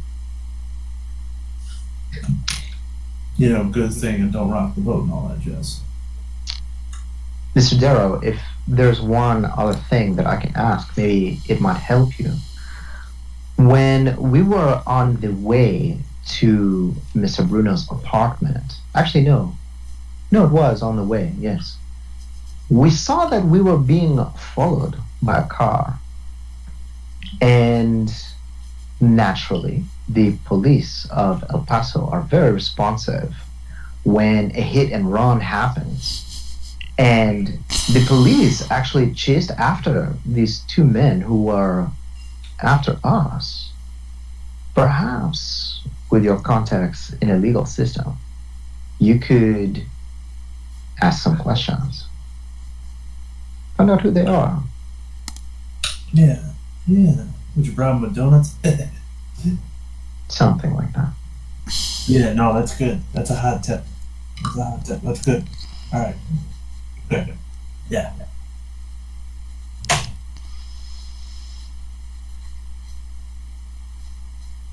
All right. Well, you know where to find me. Handshakes all around. Yeah. Good. All right. Cool. Yep. Good. Guys, don't step in it out there. All right. You need Try not anything. to. You need anything, and you hear anything. What are you gonna do? He looks around at all of you. Call you, Mr. Darrow. Yeah. good. We have a business deal. Absolutely. With the full force and confidence of the law. Juan just winks at that. He just he, sighs at that. I'm Clancy surprised stands up. silent during this. Clancy stands up and presses his suit. Readjusts his wardrobe, and will also assault you all with handshakes. Oh, God. And open up the door and genteelly motion for you to get the hell out. Yeah, get out then. Yeah, one takes off. Awesome. So we'll say that it's 10:30 or so. 10, Take 20. about an hour. I'm surprised none of you decided to negotiate. Is there nothing in this town that you want? Not really, no. I've got some money. There's not much else I really want. Juan winks at Yosef and he's like, "Don't worry, Yosef. When I get what I am after, I think you and I will be very good friends." There we go. And what about you, Colton? Is there nothing that you want? There are a few things I want. I don't know if exactly what you want. It's more That's a of good a question. independence thing. That is what you want, Colton. You want independence. Pretty much. A tall order. One Mr. Darrow might not be able to provide. I understand why you did not negotiate now. I hope I can help you in the future with that.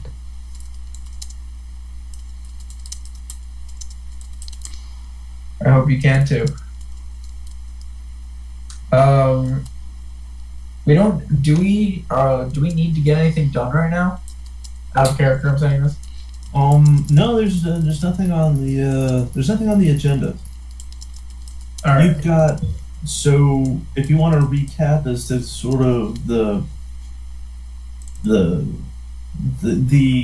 threads that haven't been quite unwoven yet. So you have a thread of the Speaking Rock Casino that you Right. saw in Bruno Milliner's day planner. You have the task from Francesca Giovanni to create a pipeline to Mexico City. You have the task of Clancy to go and essentially do some spying on Hargrave.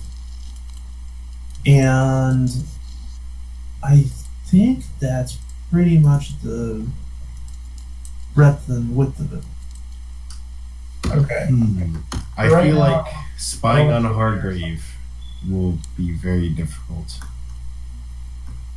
So, go ahead. So I was just going to say it depends on how we do it, right?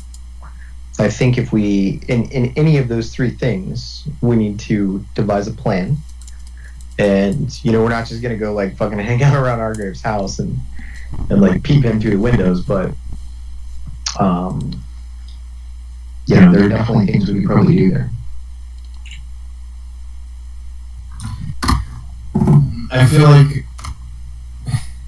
we could try something like we've got money. I mean, we can try and see if we can get like a bug or something like that.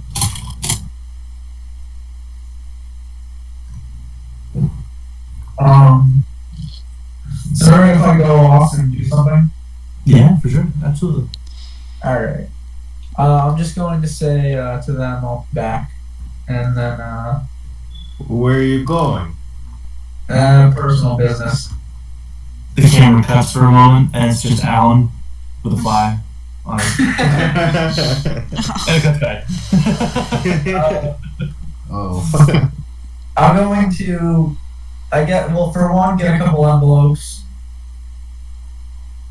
Head back to Yosef and Colton's place. Hmm? And I'm going to put $5,000 in 4 envelopes. And in one of them, I'm going to put a letter. And the letter is just basically going to say, "Sorry, I can't be there. This is child support." And I put in the letter, and then I I start heading towards my old. Okay. Awesome. Yeah, IRS is going to approve of this transaction. I don't think your face approves of anything or something. You have an ugly face. Well, I mean, you're not wrong. Got that receding hairline. You So- get Bosley. Oh my god, no, because that's like admitting that it's a problem.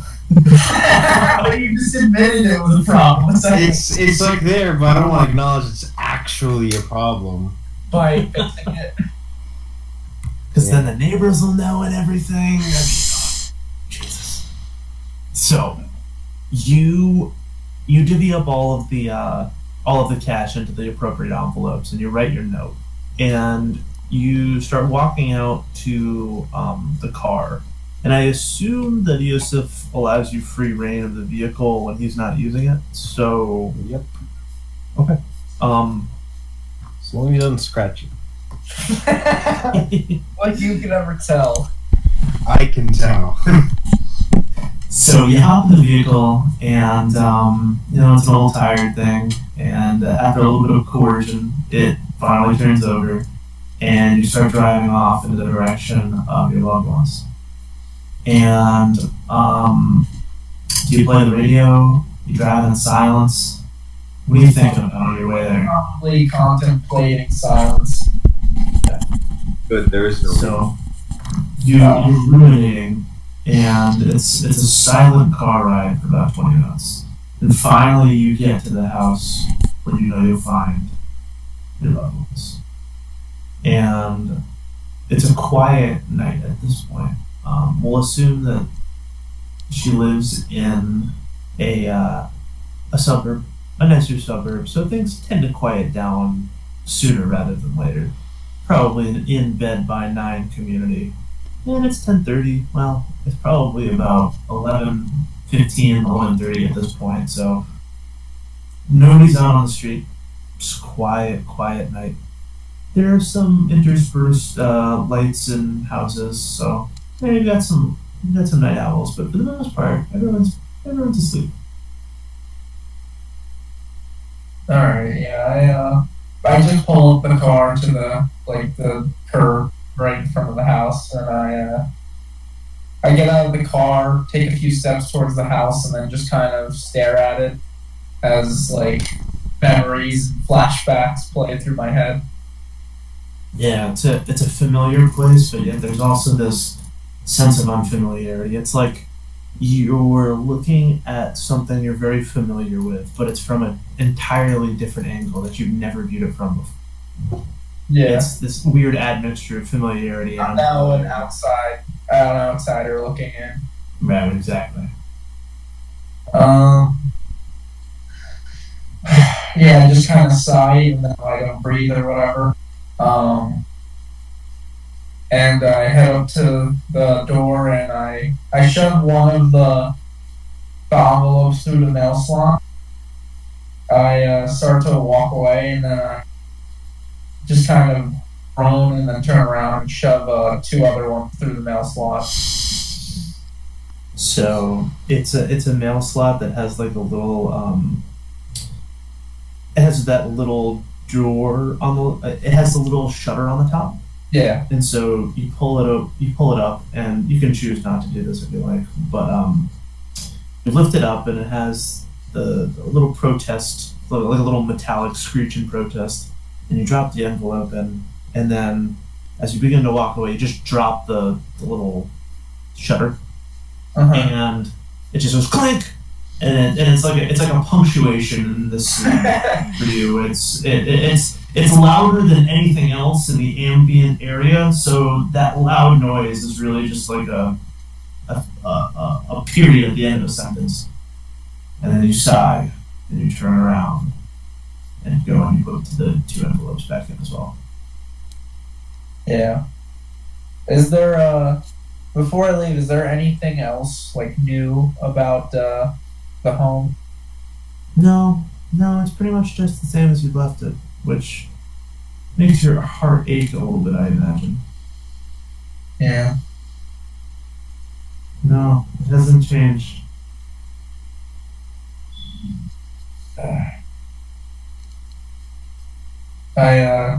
I swallow heavy in my throat, and then I go back into the car, drive off.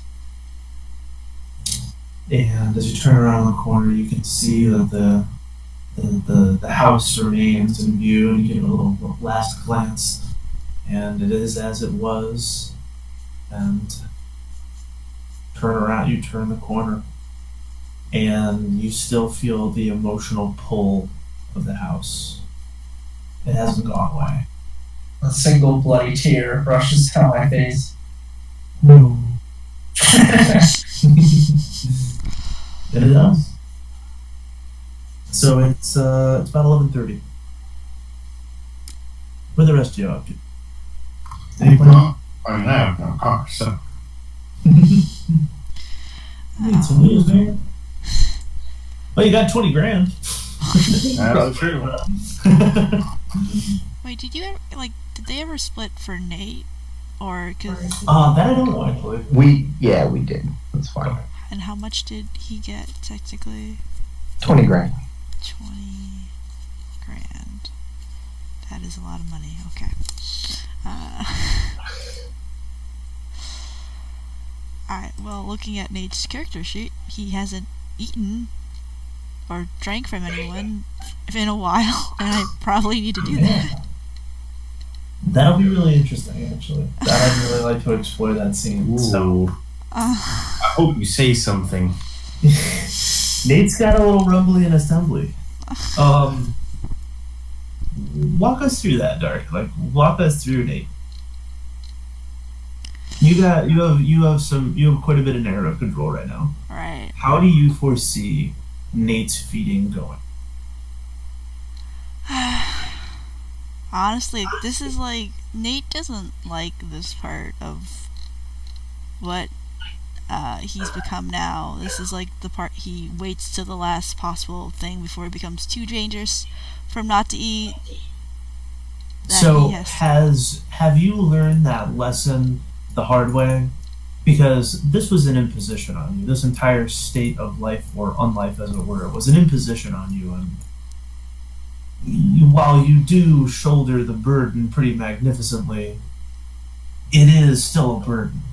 And I hazard to guess that at the onset of when you returned, you probably waited a bit too long. Yeah, probably. So what happened there? What was the ramifications of that?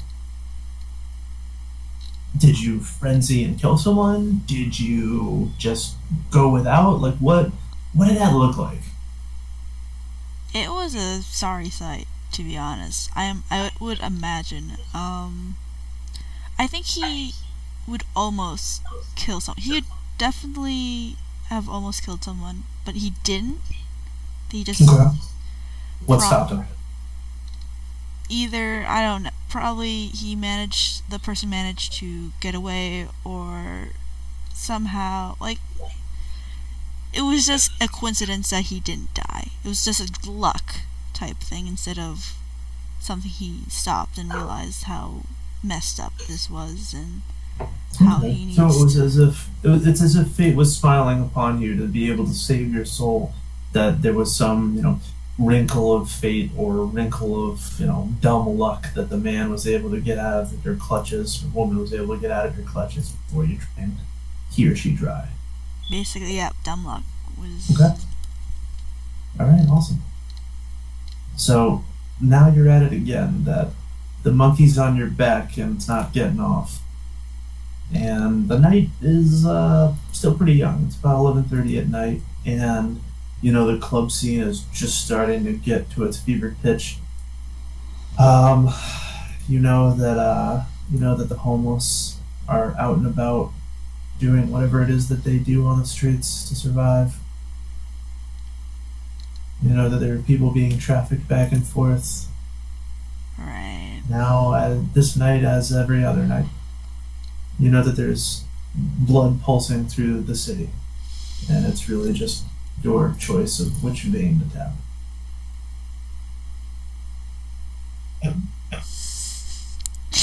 God damn. Okay.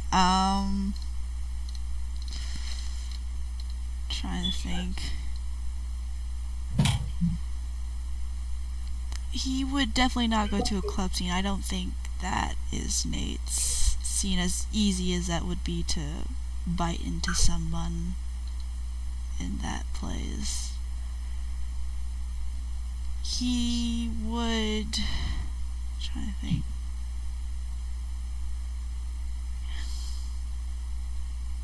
He would find a bar, and he would look for the person that seems not the drunkest, but more like they're like an alcoholic to the point that they're not. I'm trying to think how to phrase this. Like the kind of guy that rides that. The kind of guy that rides that bar stool every night, and you can tell that he's like a habitual drunk kind of thing. Yeah. Okay. Yeah. You find that guy. You find that guy, and it's that time of the night where, you imagine this guy has been drinking, for some time. Like, it's not like this guy is going to be the guy that starts at 8 o'clock at night because he got off of work. No, this guy is a career alcoholic. You can see by the bright red flushed nose and the broken capillaries that he's been taken to drink for some time now. And the bartender knows him. He says, "Hey, Rusty, you've had a little bit. Look, bud, you've had enough to drink. Let me call you a cab, all right?" And he's stumbling. "Oh, no, pal. I'm good. Every night I get home. It's all right."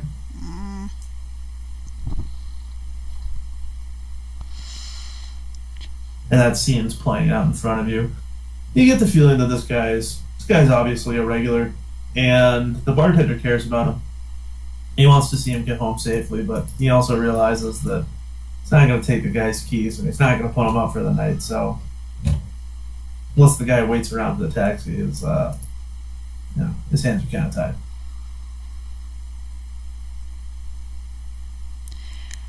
Nate's gonna walk up on this scene, and he's going to he's not gonna smile, but more like seem like a responsible, a neutral expression as he, walks up on the scene as the bartender is telling him to get a cab. Are you dressed like a cop? He is dressed like a cop, yes. Like a beat uniform? Yeah, You're in your blues? He's in his blues, yeah. Okay. Oh, hey, officer. How we doing? Name's Bob. Pal Rusty here, and he's had a few. Yeah, I overheard. Couldn't help. Why don't I give you a free ride? I wouldn't want an accident happen. As much as I'm sure you're confident with your driving skills. Bob looks back at you and says, "Oh, you wouldn't mind? I appreciate it, pal. Anytime, come in. First round's on me. Rusty, you're gonna go home with this nice man, Officer." He looks at you expectantly. Officer Wright.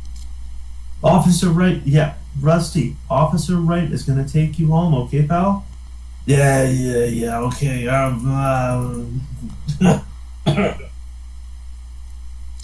And he's barely coherent. Nate's gonna help him to the back of the car. Bob beams a smile at you as you're escorting him off. Yeah, Nate gives a friendly tilt with his hat and just doing my duty, and walks off into the car. And with that, Bob just goes back to going and washing whatever glass he has, and he just seems to be content with the thought that he did the right thing. And Nate's gonna ask where Rusty lives. First off, I live at home. What are you talking about? What the fuck? This is like Sounds like retarded Kermit. Thanks. My range goes quite. I'll put that down next to my headshot. Can do a mean retarded Kermit. I'm more thinking of an address here. This guy is sloppy drunk. He's so fucked up. Yeah, to give you an idea, there's really this guy's sloppy drunk. He would not be able to even pretend that he were sober. He couldn't do the sobriety test. He would break your breathalyzer if you made him blow. There's no way. You can go into his pockets and look at a license. He Oh, definitely he would do have that. he would have an address on his license. He would do that. He would look at Okay. it. So you do that, not a problem. I mean, I think Rusty would protest a little bit, but he's too drunk and he's not in a position to say no. So you go and you rifle through his pocket. In his left pocket, you find his wallet. Open up his wallet. You look at his license, and sure enough, it does have his address on there. And It's, where is it exactly? Sorry. it's the northern part of El Paso. It's kind of like the working class area. Right.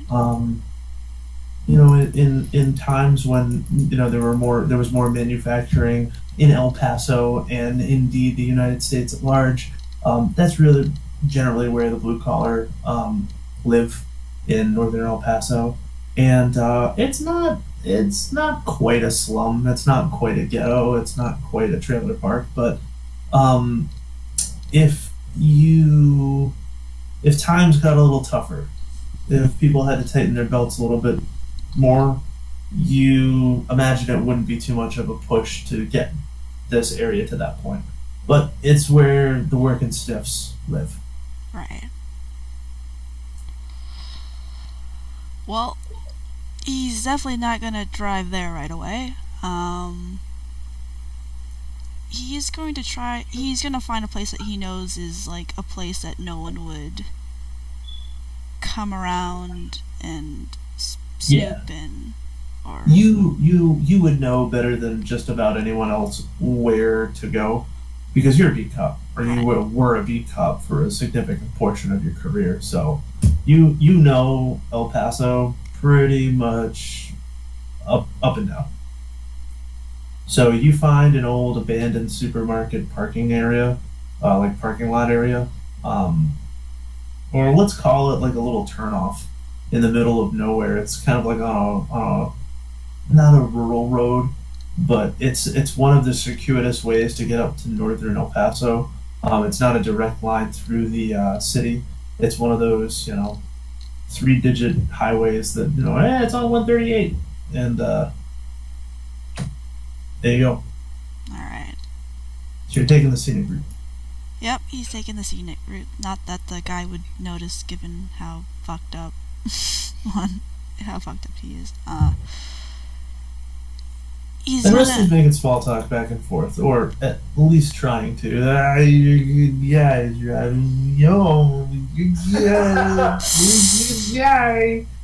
Dear God. Okay. And Nate's just looking straight ahead, and he's gonna stop when he gets to the parking lot and get out of the car. God, Hey, this isn't home. What's going on?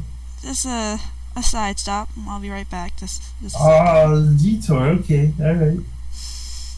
This is like kicking a puppy. I'm sorry about this. This is like I don't know. This is like Nate's gonna This get is out. the dark descent. Nate's gonna open the side that the guy's sitting on, and Oh, I had to take a leak. Okay, cool. Awesome. Thank you. Is he actually getting out of the car to take a piss? Yeah. He's like he's trying to like imagine a man that's pretty significantly overweight and Right. drunk trying to Right. leverage himself out of the passenger door. Like he's trying. And you can hear the suspension creak and wail as the man is trying to leverage himself out of the car. Well, he's going to move in to to seem like he's going to help him out of the car, and he's going to take a bite at Okay. this while he's struggling to get out of the car. Great. Okay. No, fantastic. I won't have you roll for it. Right. Because we're not in a disagreement as far as what the outcome of this is going to be. Right. So, yeah. So you chomp down, and you feel you are equally. Your sensations are equally smacked by the wonderful human vitae that's coming out of him, and also that warm feeling in your gut that you remember so well of what Jameson tastes like. Aw. It's like you can tell what this man is drinking. And it hits your body, and it hits your body in a. It's not like you in your mortal days of drinking when you would go shot for shot. It's as though the alcohol has an accelerated effect on you. Now, I'm not gonna say that you're as stonewall drunk as this guy, but you are definitely put in a better place by having been into him. Now, how much do you take from him? How much can I take without killing him? Without killing him, 3, but that's like a hospital visit. Ooh. 2 is like he's gonna have a worse hangover, but it's not gonna be anything that's life-threatening. I mean, he probably needs to check up for like some sort. He's probably like his liver is probably. Oh yeah, killing himself by for now. sure. I mean, yeah. I mean, it's gonna be a hospital visit anyways. That's great. You keep rationalizing. I love it. He's gonna take 3. Nice. It's And- like you've been a vampire for centuries. No. I love it. So, at the moment when you realize it's not so easy to quantify, but at the moment where it's as though you've had, it's as though you're on a diet and you've allotted yourself 1 cookie, and then you look back into that bag, and it's as though that second cookie is calling you by name, and before you can restrain yourself with willpower, you're already halfway into that second cookie, as is the same with drinking this man's blood. But being the upright, principled person that you are, you know when in your mind's eye when too much is too much.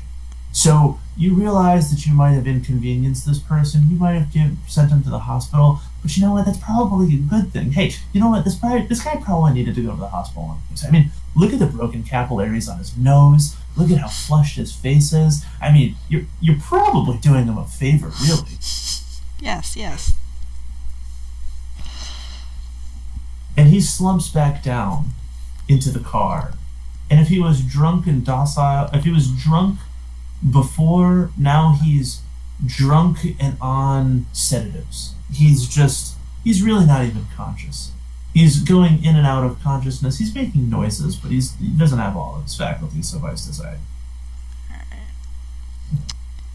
Oh, he's gonna drop him off the hospital. Okay, awesome. And you do so.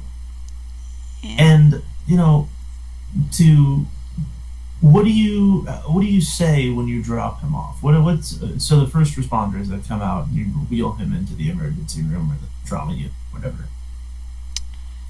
What do you do? I'm not gonna have I'm not gonna speak from the perspective of an NPC, but like, what do you do in that situation? He's gonna say that like the man was like. He was taking him home in the car because he had too much to drink, and then he suddenly just passed. He almost like stopped breathing in the back of his car. Basically, is what he said. So you've been kindred for 2 years. Is this your MO? Is this what you do all the time? Do you look for strays and do you bring them to the hospital? Basically, yes. Yeah. Okay.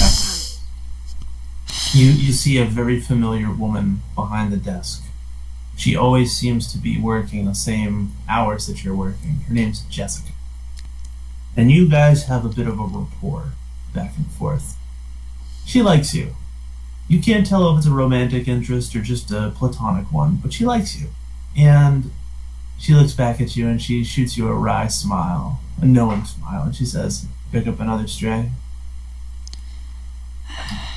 They just keep following me. He jokes. I don't know what we are going to do with you, Nathan. Nathaniel, I do not know what we are going to do with you. But you're one of the good ones, I'll tell you that.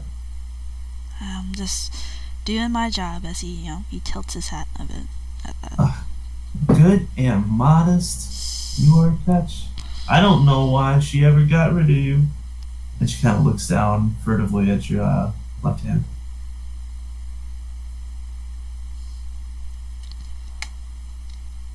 He Well, anyways, doesn't wear a wedding ring. This yeah, but it's come up in conversation before. Okay. Well, Nate would definitely, talk a bit more, but he would quickly end the conversation there. Given Sure. that they're gonna meet That's it. again soon. So, Jess makes a note that you're trying to make a short conversation, and she gives it a little bit more flirting back and forth. And he's just being polite back. Not returning it, but not declining Okay. it. It's just being a nice guy. and no, Jay, her husband did not get poured into a vat of acid, and nor was he a cartoon character. It's just a suggestion. But maybe. I think that scene would be as awkward as it was in the other game. You know what would be fantastic? And by fantastic, I mean absolutely stupid. Of a Malkavian that had like a disturbance so that he thinks the cartoon characters are real. That'd be terrible. Aw. That would be terrible. really interesting. In any which case, Alright. yeah. Thing, So you make haste in your retreat from Jessica. a thing that Nate will do is that he will. He'll go back to work, but before it's too late, he will go to church and sit in confession. Even if there's no one there, he'll just sit there for like 20 minutes or so before leaving, even if there's no one there. Okay. All right, and I don't assume that I have to ask you about Nate's emotional state in that particular situation. If you want to expound on it, you go right ahead. But we got you. Yeah. Okay. Sounds good. So all that's probably settled around 12:30. What's everybody else doing? Juan is probably also gonna go hunting since Nate and Colton are both out. Mhm. And I know Yusuf dropped off, but Juan would definitely ask Yusuf if he was like up for going out. So Juan would take off and do a little hunting as well. Awesome. Totally different scene and situation though. So what's your modus about Berendai one? Well, so if Yusuf was here, well, actually, even if Yusuf isn't here, Juan would probably go like the easiest place. Like, he's a vampire, but he doesn't necessarily always put a ton of effort into it. And so, like, he probably goes to like a strip club or something like that. And rather than he doesn't spend very long there and any of that kind of stuff, but Juan just takes a girl back into the back for a lap dance, and as soon as she like closes the curtain, then he bites her. Okay.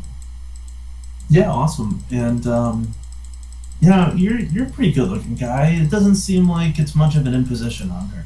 She seems like, hey, of all the fucking Johns that came in here, I'm glad that this guy was the one that I had to, I'm glad that this was the guy that raped me.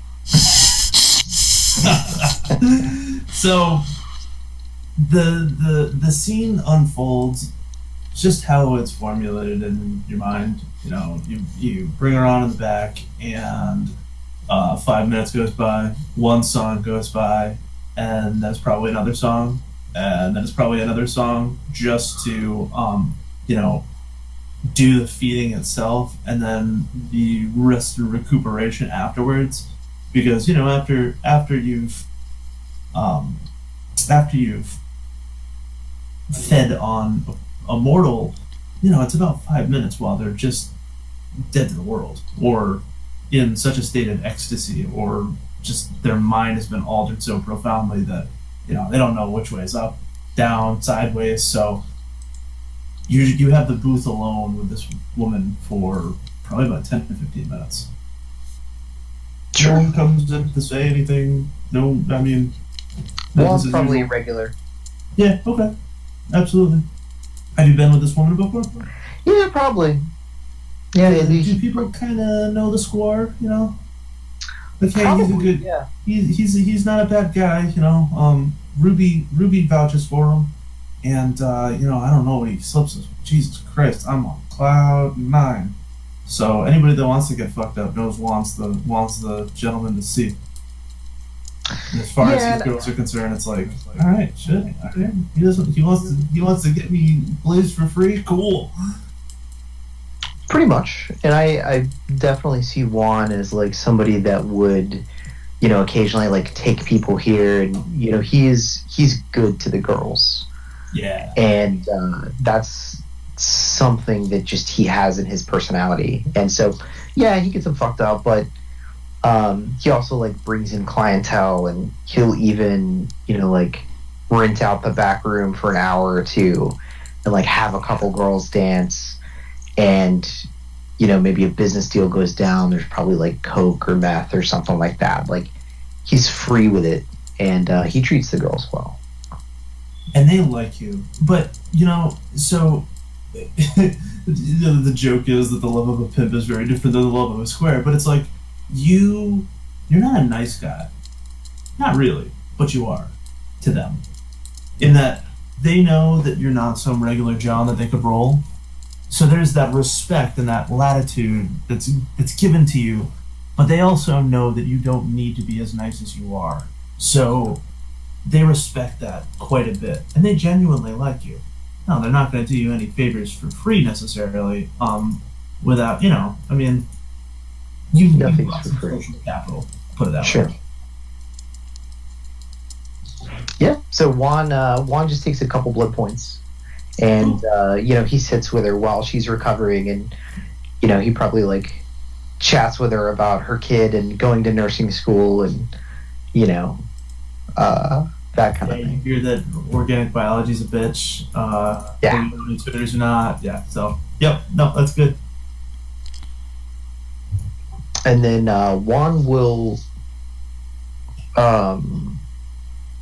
actually text Colton and ask him if he's finished.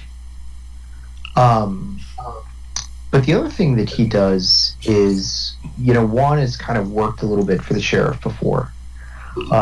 Does he know any of the other people that work for the sheriff? No, not really.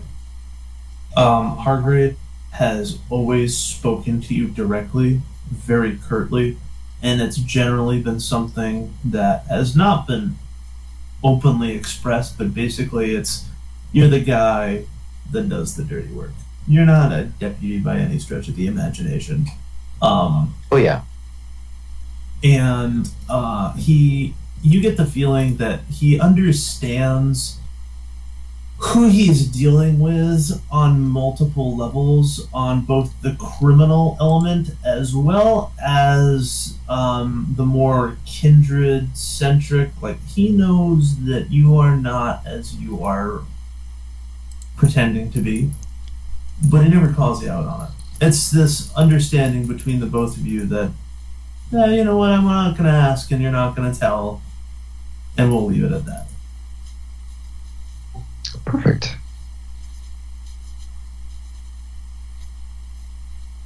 So yeah, I think Juan texts Colton and asks him if he's finished or not. I wanted to actually hunt, but it doesn't need to be long. It can just roll for it or something. Yeah, sure, absolutely. I'll tell you what. Do a roll, whatever you think is appropriate, and if you wanna have some exposition, that's great. If not, just give me like a 1 or 2 sentence about what you actually do, and we'll roll from there. Yeah, I don't mind you guys taking as much or as little narrative control as you guys like. It's totally up to you. Like, is it alright if I make an I don't know what is I forget what to like seduce a woman, what is that? let's do an appearance plus empathy if you got it. Yeah, that's fine. Okay. Alright. Alright, so yeah, I just go to a bar and I find a very intoxicated woman because I need to calm my nerves. Basically bring them out back, take them to the bathroom, whatever's easiest, and I drink from them. And then I just kind of walk away without explaining anything or saying anything, and that's it. You fucking heartbreaker. Yep, and it goes off without a hitch. You know what? You are absolutely. You were the kind of guy that could get away with this in their mortal life, and in your unlife, your magnetism has only been increased manyfold. So,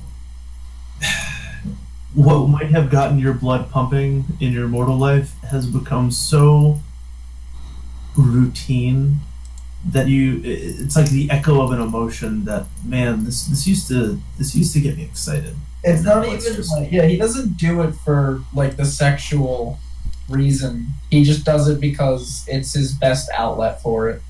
Absolutely. And it's kind of like there's this kind of gnawing at you that it's like the echo of that emotion. It's like, man, in the back of your mind, and it's probably not a cogent thought, but it's like, this used to really excite me. Like I used to love Friday nights.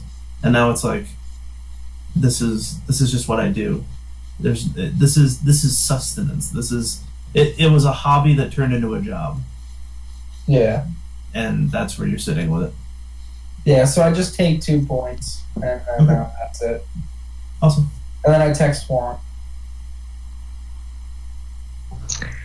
So Juan texts Colton back, and he's like thinking about Hargrave. Not coming up with anything though. I don't know much about the guy. I don't either. I text him back. I don't either. I feel like someone's pulling his strings.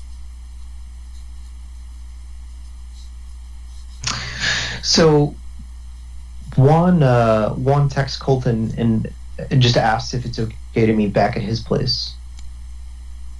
I send him an emoticon thumbs up somehow. Cool. So on the way back to Colton's house, Juan actually makes a phone call. And I don't have this person's name, it's just his relationship with her. And so Juan has a flaw of sleeping with the enemy. And I think it's probably a former, I'm not sure if I would call her a packmate, but she's definitely somebody in the Sabbat in Juarez. Oh, okay. All right. No, this is great. Okay, she picked up the phone. So I'm gonna go and I'm gonna shoot from the hip here, and you as a player can tell me if you don't like the direction it goes in, because this is your content, like this is your essential NPC, and I understand it's a flaw, so you're not gonna get away scot-free with it, but like, well, the backstory behind the flaw is that Juan and this woman are close, and she is I think I like the idea of like a former packmate or somebody that kind of, he was never in the Sabbat, he's an anti-tribute, but he definitely had a lot of contact with the other La Sombra. And this is... Did you ever take a Valkyrie? No, I don't think he ever participated in any of the pack rights. Okay. But they were instrumental in like Juan's rise in the cartel, and I feel like so the flaw is about nobody else finding out, right? And I think that he's you know, she's somebody that he cares for, and she probably cares about him, but you know, there's this divide of like Juan not being in the Sabbat. Yeah, you're a Capulet. Well, he's Or and I think you're a Montague. Whichever you like. yeah, I think she knows that he's not at all in the Camarilla, but you know, he's more independent minded. Yeah, no, it's interesting because essentially you're at once playing both sides against the middle, and you're also at the same time a dog without a pack, and she understands that.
Okay, sorry about that. Hello. Cool. Hello. Okay, I think her name is Sophia. Sophia, awesome. Sophia. Sophia. And so, Juan calls her. He calls her up, and he's like, "Does she pick up?" Yes. Sophia, it's Juan. Do you have a minute? Juan, as she purrs into the phone. For you, more than a few. You're so sweet to me. I need a favor. I have a woman, not in the Camarilla. She's running guns and people down to Mexico City. To Mexico? I would. Sí, Mexico. But she does not know where to go, so she came to me. And I, of course, do not want to tread on Sabbat territory without asking one of the Sabbat. So I want to run a pipeline from Juarez down to Mexico City. Guns and people. Kind, no vampires, as far as I know. You think we can work on that? Well, Juan, how do I say? I am so deeply. What is the best way to say it? I'm touched. I believe that's what they kind of say.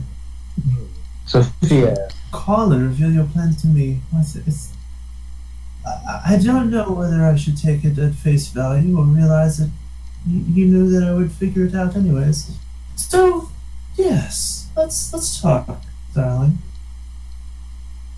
good. I have a little bit of business to attend to up here in El Paso, but Of course, you've been on that side of the border for some time. wow, I've missed you as well, Sophia. Something interesting I found out tonight, though. Maybe interesting for you. Apparently, things are going down in the city. There is perhaps a power play going on amongst the Camarilla. Oh, interesting. Yes.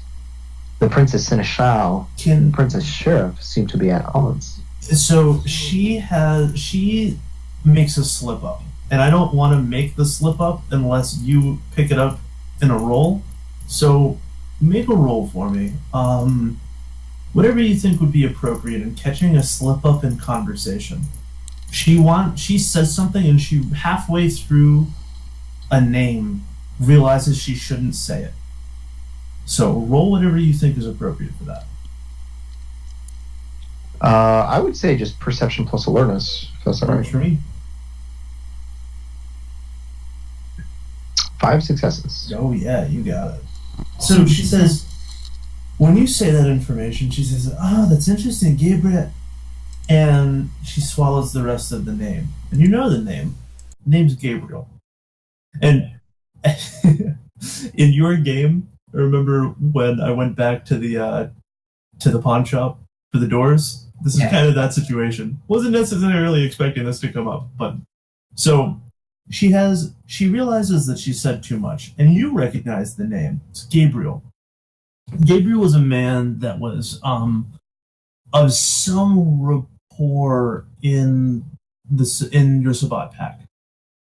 He wasn't the leader of the pack, nor was he the priest or bishop or whatever the designation for the Sabbat is. Yeah. But you recognize him, and he was the heir apparent because he had a way about him that was like anger that was frozen. It's cold anger.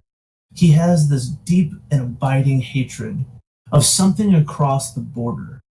Something deeply, deeply rooted in who he is, and since you never took the Valdery, and you were never really in the pack to begin with, he wasn't really at liberty to say what it was, and no one else was willing to tell you. You do, however, know that he has a tattoo. And it's actually not a tattoo, it's a brand. He was branded at some point. And it's a big old. I have to do a little bit more reading to see what the actual letter is, but let's say it's an H. So it's a big old H, and you realize, knowing vampires as such they are, that this must have happened in his mortal life. He was a branded man in his mortal life, and you also know that he hates the United States. Hates. Interesting. So she makes that slip up and she says, "Oh, yes. Certainly very interesting. Do we have any more information on the client? What is it that I'll be moving?" Just men and guns, as far as I'm aware. As far as my clients, I can't give that information. Oh, no doubt. But may I ask, is this client one of the blood? She is, and she is very independent. She becomes very serious in that moment. She says, "Juan, you know that Mexico City is the heart of Sabbat." I do. That's why I'm calling you. At least have the decency to lie to me. Tell me that it's kind. I cannot abet and abide by some errant independent moving into Mexico City. I'm sure you cannot, but what you can do is set up a pipeline, and then you can find a young, impressionable man who might be willing to give you and perhaps me more information about this woman's activities. Ah, you're playing the double agent again, are we? Sophia, you know me. Come on. I do. Alright, I'll set it up. I'll make the deals I have some people who can supply men out of the cartel. They won't be that high quality, but she didn't say she needed them. I have a contact here for the guns. I'll let you know when I'm ready. Yeah, from what I understand, there's a Russian moving weight. I want to give him a call. That's the man I know. Ah, His last name is Suka or something like that. something like that. Anyway, Sophia, it was nice to speak with you again. Oh, as always, Juan. Now, may I have perchance could we leverage it into seeing one another rather than just hearing? Of course. You know I always make the first shipment in person. I would love the chance to see you again. I was counting on it, darling. And then the line goes dead. So one hangs up and continues to drive in Colton's house. And no, that's it. Cool. Awesome. So, Colton, you're home with Juan? Yes, and I guess I'll text Nate that we are planning on investigadoing. What did you text Nate? I'm sorry, you cut out for me. We're investigating Hargrave. Alright. Meeting up at my place. But I think we're just thinking about investigating. If Oh. Also, I don't know what to do yet, you know. But when Juan, gets there, he knocks on the door and lets Colton invite him in, all that kind of stuff. And he kind of sits down on the couch, probably next to Alan, and passes Alan on the thigh, and he's like, "So I've been thinking about this man Hargrave. I work for him, but I don't know any of his associates. I tend to do his dirty work. Think perhaps if he knew more about the men who followed us, that is one lead to him, but perhaps others of the blood who work for Hargrave may know more."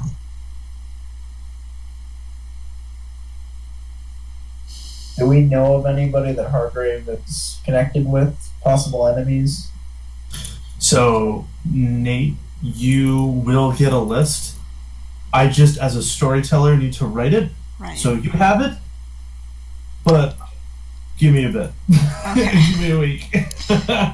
I'll be honest with you guys, I didn't think this was the direction you were going to go. So it's actually really interesting for me as a storyteller to see where you go, where you zig, where I thought you were going to zag. It's fascinating.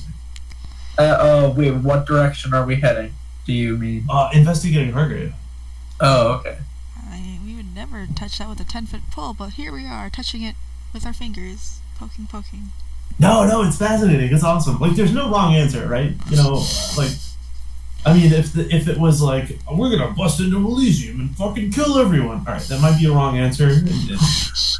but up to and including that, there's no wrong answers.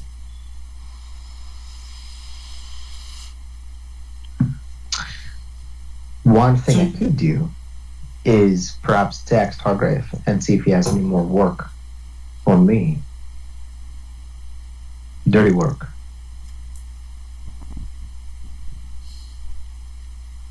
Good idea.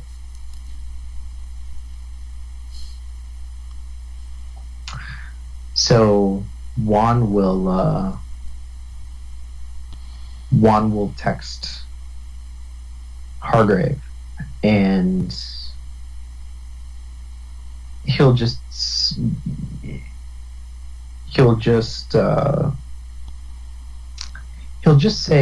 "Didn't hear back from you after the prison job.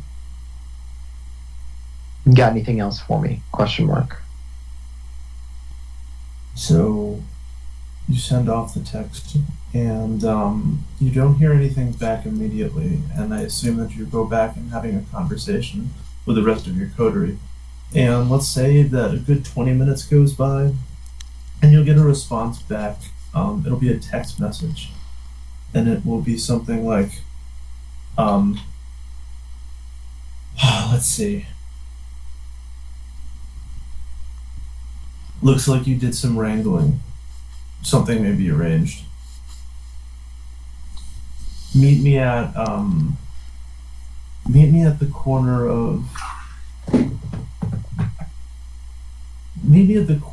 of Cactus Way and Main.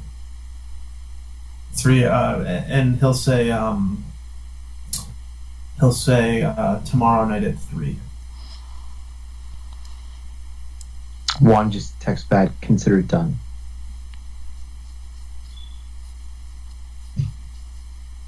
So now we have a meeting with Hargrave. Also, when is Elysium next? Elysium in El Paso is really spotty. As a matter of fact, it's really not even called with any sense of regularity. It used to be once a month, but Elysium really hasn't been called for, some time. It's been like every month and a half at this point. We can say that it's going to come up in the next week. Okay. But attendance is relatively spotty. And I say this, it gave me an out as a storyteller because when I first started this chronicle, I've been doing a shitload of reading in my spare time, and I'm basically trying to not have to retcon things and make mistakes. That's why I've been very vague and cryptic with what kindred are in the city. But now I know the power dynamics that I've settled on, and now it's just fleshing out the people that are in those dynamics, which I've largely done. But I wasn't expecting you to go this route, so the Hargrave angle was a bit sparse on stuffing, on filling. That's fine. So yeah, you guys have a meeting set up with Hargrave tomorrow at 3 in the morning.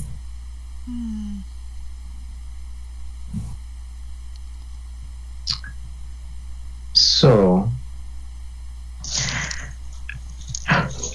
there's a couple things we could do. We could, Colton, you mentioned getting a bug or something like that.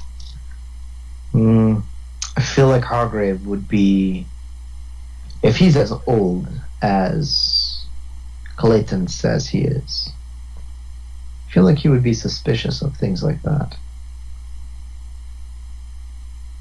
Wait, what did I say? Getting a bug? Yeah, didn't you say earlier about getting a bug? Maybe that was Yusuf. I think that was Joseph, because I don't remember saying that. No. I could have said it.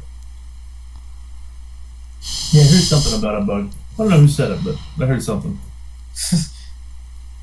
Well, anyway, how can you tell though? I don't know. I haven't been a vampire that long, so maybe he has some power that I have not yet seen.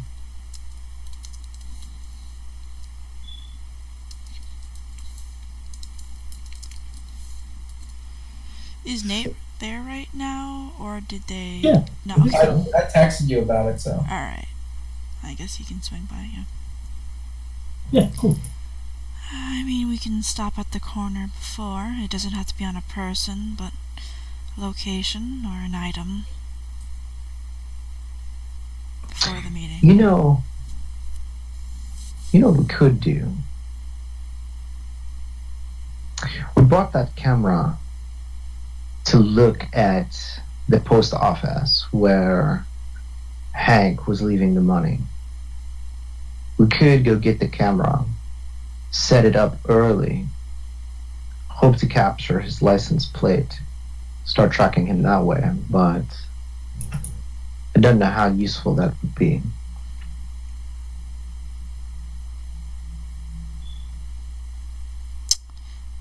What corner was it again?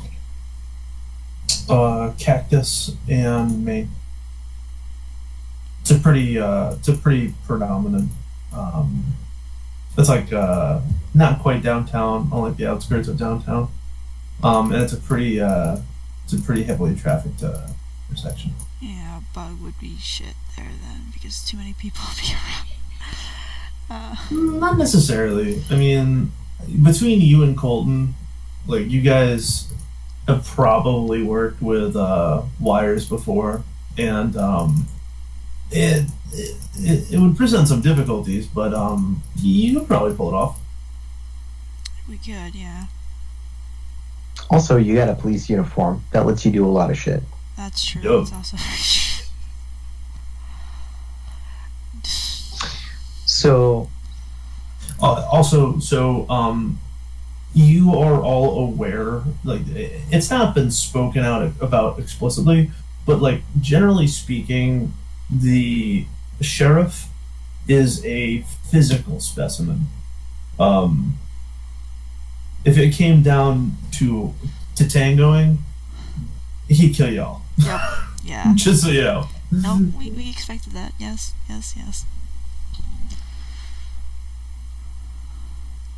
And that is absolutely information that your characters would be aware of. Like, he just, given the position and the man's demeanor, the guy, even if he doesn't want to, he just exudes menace. Or at least danger. I mean, we could always ask him about his personal life in person. I don't know. I think Mr. Darrow was very clear that we keep this quiet, yes? That means we should not ask any questions that might be suspicious. Instead, we do things surreptitiously. If Hargrave asks us to do something else, then the next thing we must do is talk to Mr. Darrow. See if he knows about the problem, or if the sheriff is fixing his own problems now. If that is the case, then, well, we'll figure out the next step after that. Perhaps through understanding his target, we will know more about who he works for. Maybe a connection between Mr. Bruno and whatever this new game is. Well, Clancy is sending me a list of names of possible associates of Hargrave later. If that helps, this Nate. information. Do you trust this man, Mr. Darrow? Hey, keep in mind, I have a vested interest in his health and well-being. He deals with my associates frequently, but they're mortal, and we're not.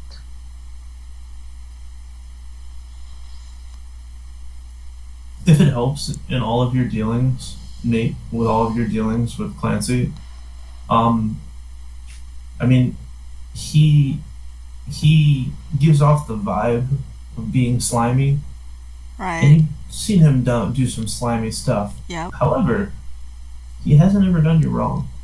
Whenever he's said something, he's followed through.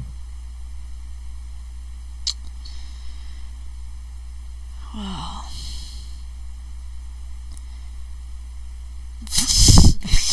Basically, I guess. No, anyways. What was the question again? I totally zoned out. If you trusted Clayton. As much as, to put it mildly, a slimeball lawyer, he seems he is. I trust him. He's been upfront with me 90% of the time. Has looked out for my best interests as far.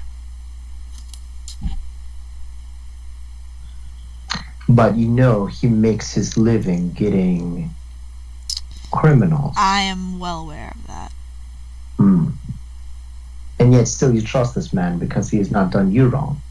Yet he bends the law to his will. I do not.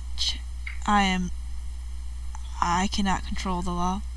I can only enforce it to the best of my abilities, and if people find loopholes in it, good for them. But I have a simple job to do, and it's to protect people and do my job. And he's just simply doing his, and that's that.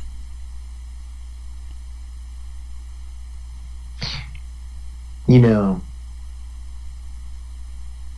it reminds me of something that I learned in school. When the Germans marched the Jews off to the gas chambers, the man who threw the lever said, I was only doing my job. An interesting thought, but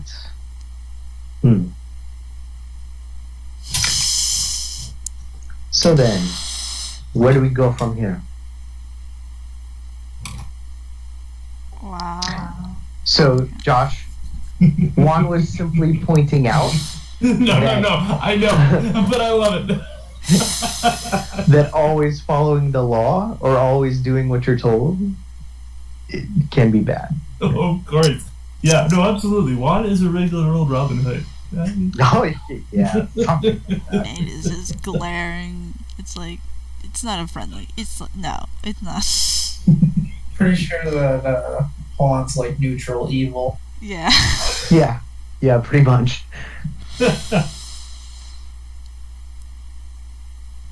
So, if we cannot meet Hargrave until tomorrow night, then we have a few other options.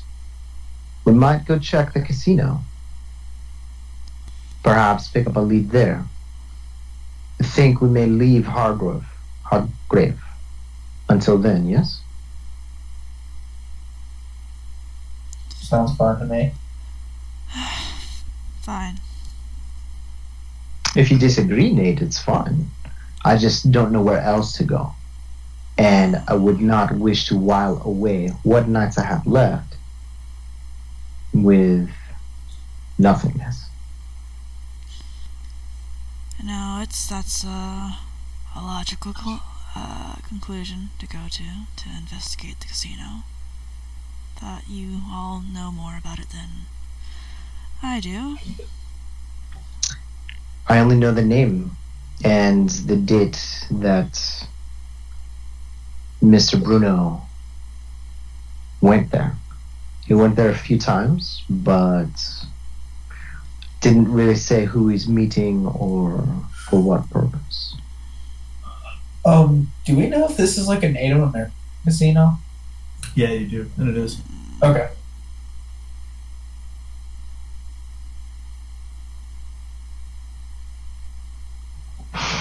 All right, then. Shall we? I open the door and I like gesture out the door. Cool. So, I assume we all like get out, pile out, and probably not in Yusuf's car. We might take Juan's car for this one. It's probably a little nicer. Oh, we can just take it. Okay. What does Juan drive, by the way?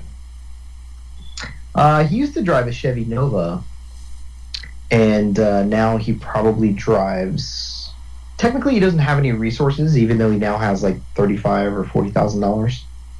But we haven't talked about the background yet. But he probably drives probably like a Civic or something like that. You know, like an older one. Yeah, functional. Yeah, functional. Nondescript would be good. Yeah, perfect. Could be an old decommissioned Crown Victoria. Oh, that's even better, actually. Yeah, that's a really good idea. The most undescript car in existence. Also, really easy to steal. They're all keyed the same. Did not know that. Things you learn as a pin tester. Yeah. Police cars all have one key, and they don't change them when they make them cabs. That's crazy. That should scare the shit out of you. Yeah. Yeah. It does. So so Juan probably drives this like old, Crown Vic. It might even still have the little spotlight on it. Maybe the front bar Everybody gets still. out of your way in the high speed lane. It's awesome. Yeah. It's worth the price of admission. Exactly. So yeah, the three of you are in the car and you're rocketing towards Speaking Rock. So Speaking Rock is in the northern part of El Paso, and it's preying on the working class.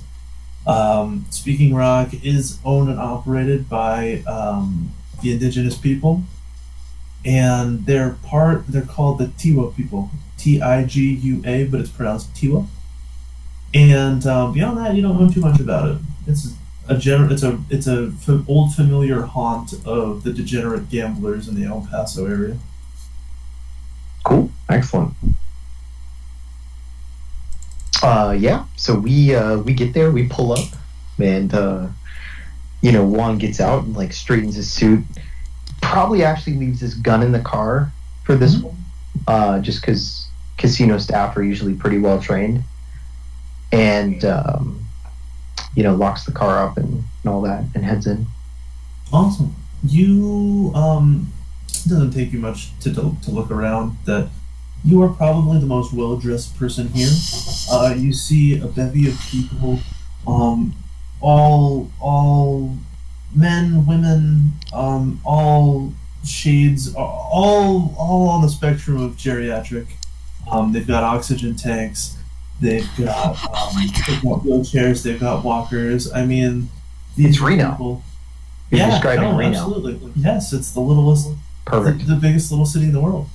Yeah. And so it's again, it's not the Mirage. It's not the Bellagio. It's the working classes casino, and it is relatively sequestered to itself. So it's in the desert. I mean, it's not much of a drive. It's about a 15-minute drive from quote unquote the city, but it's strategically placed to take advantage of the blue collar. And you walk inside, and it's a rundown. So it's a long in the tooth casino. It's been around for a long time. You can see that the sun, as bright as it is in this desert, has worn away at the signs. Everything just seems a little tired, a little old. And you open up the door, and you walk on through, and it is the gaming floor. And you're assaulted with a cacophony of ringing and wheezing and coughing, and just the general trappings of life of people that are slaves to the one-armed bandit. Is Nate still dressed like a police officer? I am. And I actually recommend that you are. I mean, I don't think he would have time to change from. Great. So I guess he is dressed like a police officer. How do you dress Colton, just out of curiosity? It's always like basically like a dirty old like detective coat, like trench coat type thing, Okay. and a dress shirt underneath with a tie. And, You're like, not going full Columbo, but, yeah. you got the uniform. Okay, sounds good. So, yeah, you and Nate, I mean, Nate more obvious than Colton, but you both smell the cops. And Juan? He doesn't. So just to set the scene. when Juan walks in, he looks around for a moment, and there's almost always like security guards standing near the floor. Oh. And Juan approaches one, and he asks to speak to the floor manager.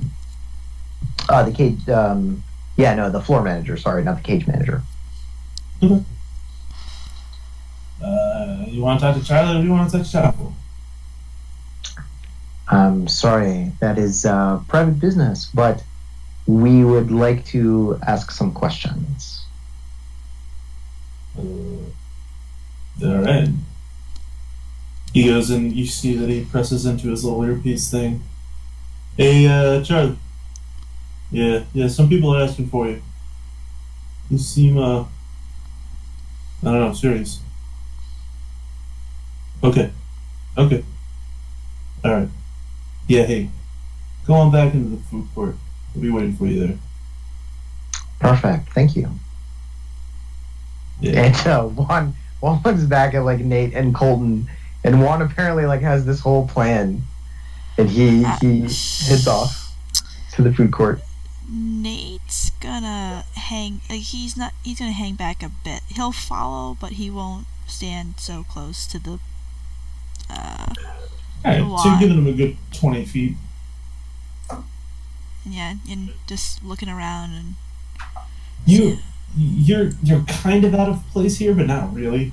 Like, there are cops in here all the time. Yeah, of course. Yeah. But just not ones with a stick up their ass like me. Yeah. Yep. So you get like a look or two, but nobody pays you really any mind. Colton, people are looking at you because you're a fucking beautiful man. And not really anything to do with your status as a law enforcement officer, but you turn heads. I'm just a handsome.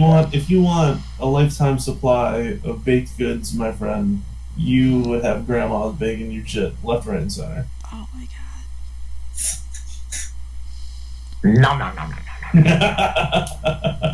No. So, are you hanging back with Nate? Or are you going with Mom? Is it alright if I go?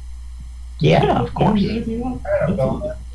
Both of you guys keep going with Juan if you want. Coming, but he's not going to be so close. He's keeping an eye around the whole casino. Are you pretending not to be interested in what Juan and Colton are doing? Or are you kind of obviously like that guy that's 20 feet away and watching? He doesn't. He's gonna pretend not to be interested. Okay, that sounds good. Roll that up. Whatever you think's appropriate. I'm trying to think what that'd be. Performance is good. Well, performance is good. has 0 performance and 0 subterfuge, so. Oh man, you are not a good liar. I am. No, he's not at all. I'll tell you what. It's a gimme. It's a get. But roll me a wits and etiquette. Okay, he has a dot in that. Or a wits and streetwise. I'll give that. With Still same bull. dot. Same one little pitiful dot. It's fun. And I'm assuming it's a difficulty of 6. Yeah. Yeah. Okay. Oh, that one baby success. Oh yeah. Yeah. Awesome. Eh. So you're avoiding eye contact. You're obsequiously getting out of the way of people that are walking around you. You're doing your best not to stick out like a sore thumb. And Juan and Colton, you go and you walk through the glass doors that go and make their way to the food court to have like a little separation between the smoky, morass of fucking, cancer that is the show, the gaming floor, and the food court itself. And let's say it's like a Thursday, and it's relatively late at night, so it's not packed, but there's the hood rats that are there that are eating and going on, but generally speaking, it's pretty calm as casinos go. And you take a look at the guy, and he's not sitting down or anything like that. He's just kind of standing and like you can see that he's bending over and he's looking and he's listening attentively to his earpiece, half distracted. So Juan walks up and offers his hand after he doesn't look quite so distracted. He makes eye contact to you, and he takes your hand and he shakes and he says, "Hey, Charlie Baker." And he shakes your hand and he goes, "What's this about?" Mr. Baker, thank you for meeting us. My name is Carlos Gutierrez. I am unfortunately well, let's just say that I'm on retainer from a family, and recently one of the family members passed away. And in his notes, he indicated that he was a frequent patron of your casino.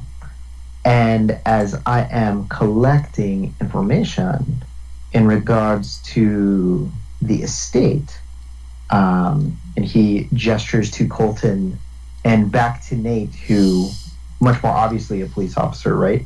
Yep. Right. Like, Yeah. we are here only to ask if he had any open accounts, and perhaps if you have a hotel, when the last time he stayed here was. And one at the time that he does that, what's this guy's willpower? Let's say 6. Okay. Hang on 1 second. Let me roll this.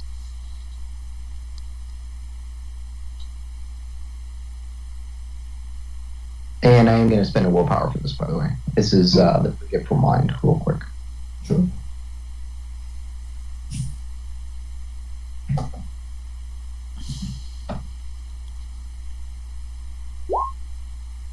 Damn. 17. Jesus. So really quick, Juan, it's not a really complicated memory or anything like that. But Juan just implants in this guy's mind the idea that Colton was a police officer, and he showed him his badge, and he also showed him a warrant for the information, and that Juan had showed him his card, which read Carlos Gutierrez, and it actually says attorney at law and estate planning. Or estate, not estate planning, but estate. I forget the word for it, but you know what I mean. Like after somebody dies, yeah. Okay. So, as you were explaining in that long, like you had a long explanation. You could see that there was confusion around his face. It was like, what the fuck does this guy want? And then when you finally said, hey, does he have any accounts and was he staying at the hotel, he got the ask, and he's like, and then when you implanted in his brain in the memories of the credentials, he's like, all right, come on. And he goes and he opens up the door and he actually holds it open for the three of you. Thank you, Mr. Baker. And Juan like waves at Nate, like, come on, man. What the fuck are you doing? So he goes and he opens up the door, and if you guys filter ahead, he's gonna go and walk you over to like the players club area. And it's basically the rewards desk where if he did have an open account, no. He'll go and walk over to the like the High Rollers Club area. Yeah. And he goes, all right, hey Dollface, Crystal, punch into your computer there. What's the name? Milner is his last name. Bruno was his first. Yeah, that one. And so the girl behind the counter, she's got like hair like she's from the 80s. You know, it's like time doesn't quite move at the same pace in a casino. The decades get slowed in their progress. So she's going, all right. She's just chewing on a big old wad of bubble gum. And she goes and she punches it in. She's like, yeah, seems like he was here. Shit, why? It's been a while now. It looks like 8 months. Interesting. And did he have an open account, Crystal? Yeah, look, oh man, yeah, look, that's a lot of zeros. Yeah, he gambled pretty heavily. Looked like it was only in here once, though. only once. And yeah, wait, hold on. There's something in the computer. Okay. Yeah. So yeah, he only was at the tables once, but with his account, I can see if he's been in other places. oh, thank you, Crystal. That's very helpful. You got it, honey. You got it. So yeah, it looks like he was here and he spent quite a hunk of cash, and it also looks like he stayed at the hotel 2 weeks after that. Hasn't been back since. Huh. I'm assuming something happened to the poor fuck now that you guys are here. He is unfortunately deceased. Yeah. Can you tell me, does he owe any money to the casino, or is he owed any money? Nah. Not that either way. And the hotel room? May I ask which one he stayed in? It's a strange thing to ask, I know, but... Well, it's going to be 8 months. 8 months ago, 7.5 months ago. I don't think there's going to be anything in there. No, but it's okay, I'll tell you. Yeah, it looks like he was at room 211. Room 211. Thank you.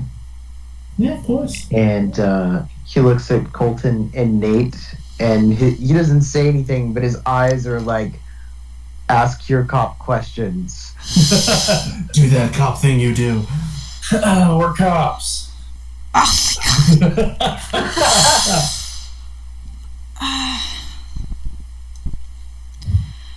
Miss, while Mr. Milner was here, did he cause any trouble? And we have to ask these questions for. Well, I don't remember the guy, but if he caused trouble, it would have said right here. There would have been like an exclusion or something on his account. No, it doesn't look like anything happened. It's not the man on the computer. Anyway, we could take a look at any. Do you guys keep the security footage of 8 months ago, or do you guys clean out every? Oh Jesus. She kind of looks. She takes a glance at Charlie, and like one of those, what the fuck do I do here? Because she knows that surveillance footage would be a colossal pain in the ass and be something that the casino doesn't necessarily want to part with. And he goes and he just shrugs and he nods his head. And she's like, yeah, I guess so. Look, I don't know anything about that. You're gonna have to go to the surveillance team, but I think by law we're probably supposed to. It'd be my guess. I don't know. Of course. Just wondering, is there anyone that has caused trouble? Any, just checking up on the casino and everything. I'm sure your security force, your security is fine and dandy, but any troublemakers we should keep an eye Or on? people acting erratic. Yeah. They act like idiots all the time. You got people getting drunk, you got fights starting, fucking gangs come in here. Man, you know what? It's just another day in paradise,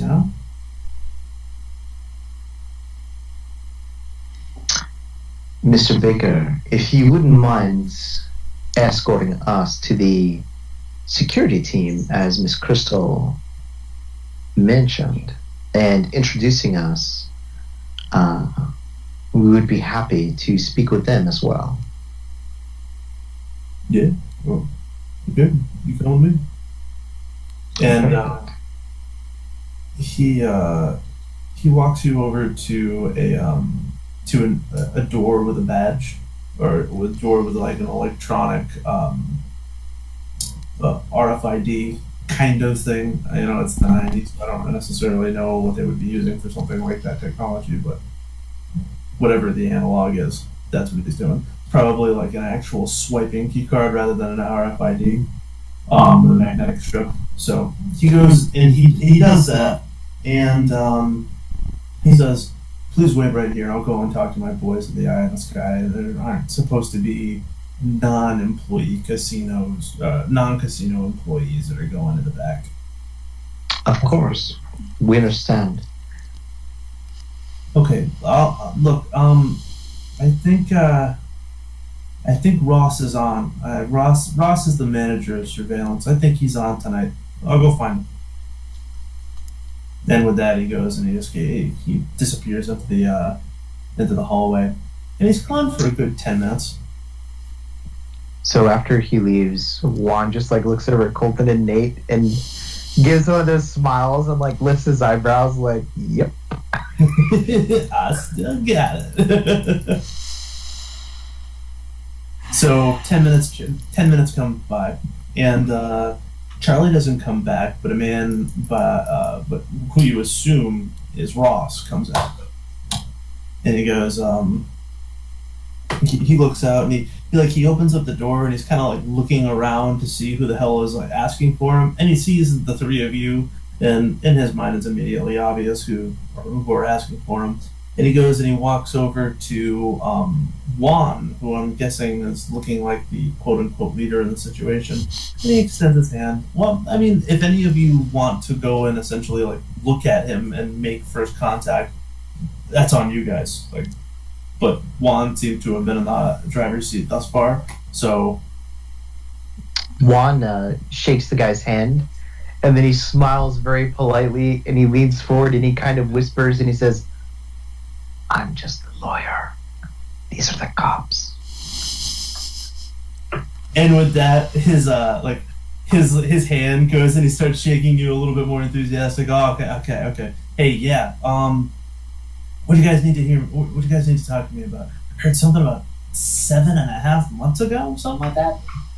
Yeah, we need to look at the security records. Oh, okay. Jeez. Well, man, I was getting off in about 20 minutes, but I guess. Hey, just write the dates down for me. I'll you know the times? Do we know the times? Or like when he checked in? No, but you can assume that it's going to be in the hours of when the sun is down. Yeah, it's gonna be after sunset. So you got that going for you. That's only half the day. There you go. Yeah. So honestly, that's not that tall an order. That you guys probably are safe in your assumption that that's honestly not probably too tall an order, because you've got 2 dates and you've got 12-hour windows for each. That's not too bad. If you were asking for like the entire fucking month, then he'd be like, no, and try to stonewall you as much as possible. You know, he may be legally compelled to do that, but he's gonna make your lives fucking miserable for it. Do we have a picture of Bruno? I don't think we do we? I don't think so. I don't think that you took a picture of him So- and pounded his face into fucking bolognese sauce. Oh my god. I don't know what you're talking about. He took a vacation. So Juan, realizing this, like takes his phone out and he texts Francesca, and he texts her, "Miss Giovanni, I'm sorry to disturb you, but we are taking a look into the meeting which changed your brother. Would you be able to send a picture so that they might recognize him?" Question mark.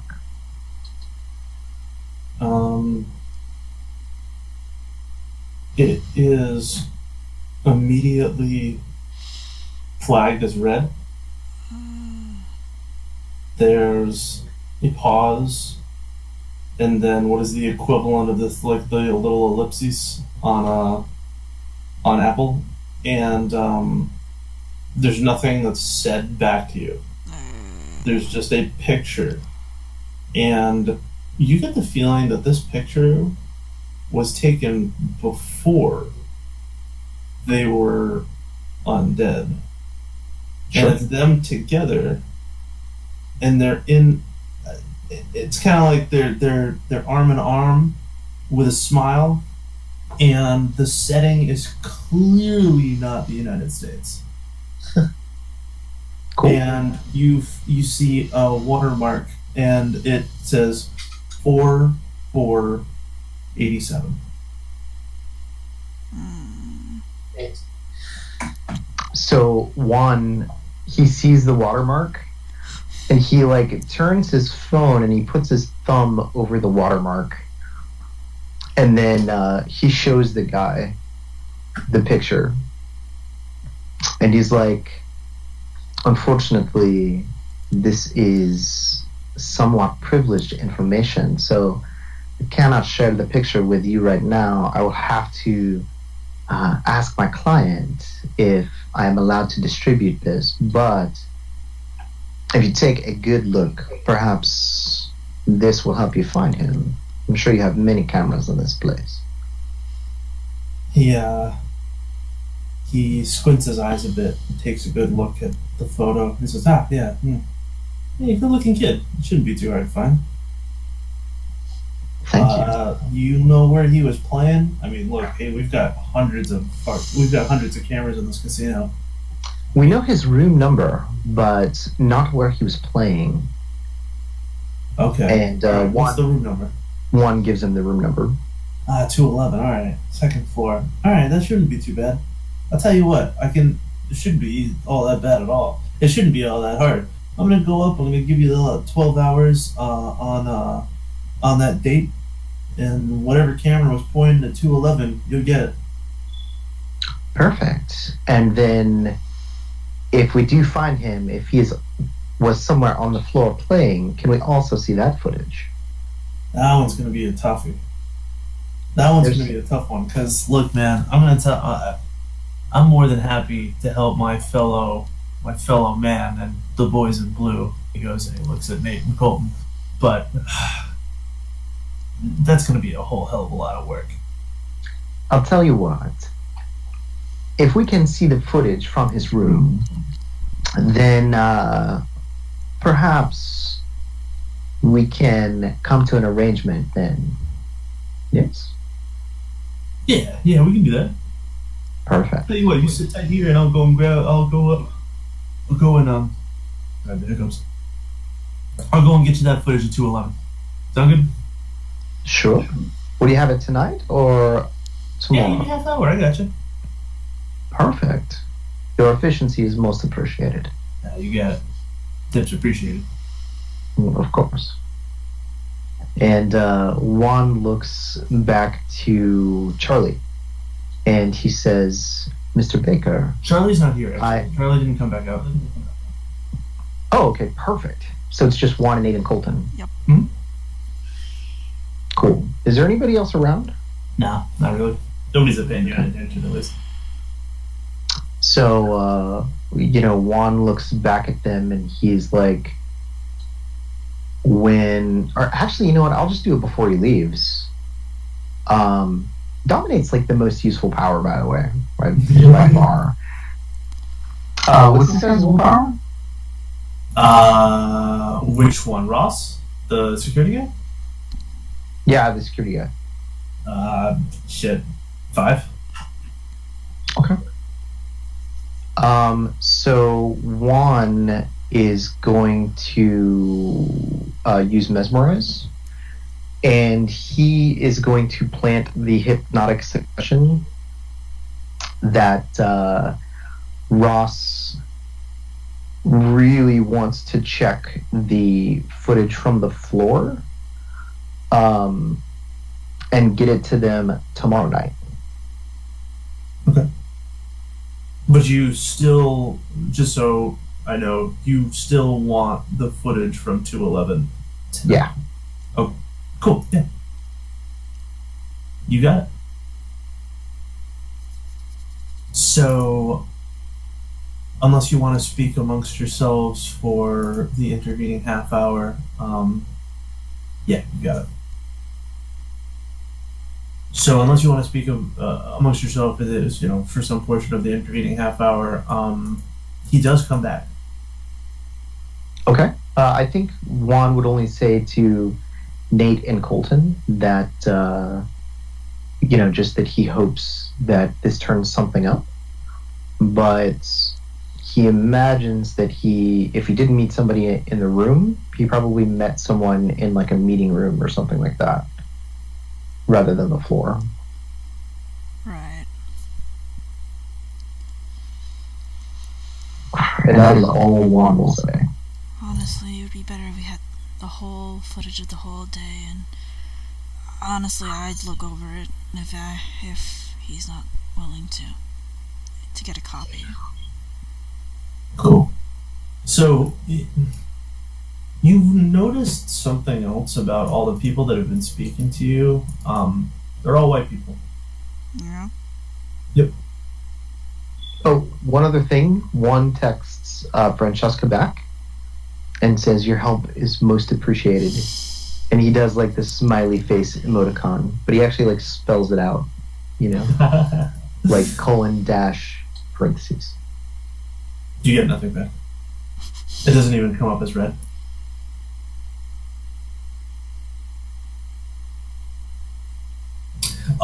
So a half hour goes by, and Ross comes back out, and he goes and he hands you a disc, like a CD, and he says, "Yeah, I just burned it onto here. Look, you guys should be all set. Do I need to sign something, or?" No, that will be fine. Thank you. Okay. All right. Well, I'll get you that other stuff tomorrow. Tomorrow. Yeah. Perfect. Yeah. There's no rush. Okay. All right.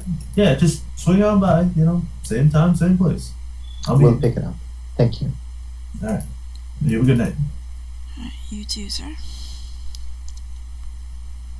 Well, He goes and he nods and turns around. it was easier than I thought. When all else fails, just ask. You have a way with words.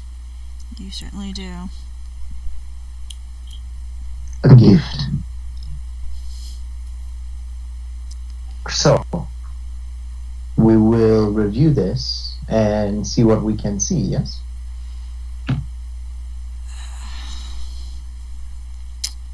Well, that's the only other direction to go for, so yeah. Perfect. Then, in that case, I will take you back to Colton's apartment. I'm afraid I have some other business this evening that I must attend to.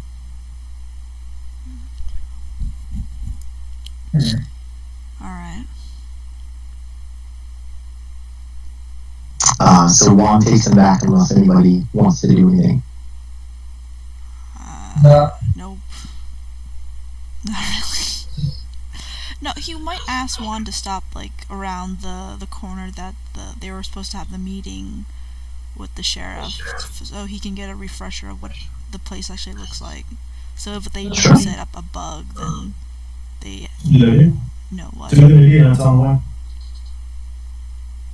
Yeah, Juan, of course, stops and does that. So you are familiar with the intersection. You just wanted to corroborate in your mind that you weren't taking too much for granted, but it is as you remember it to be, Nate. So it's at the intersection of a 3-lane and 4-lane highway. Well, actually, let's do a 2-lane and a 3-lane. There's still a pedestrian crosswalk, but it makes it seem like there's not a lot of foot traffic around here. Right. The corner is the corner has some bodegas,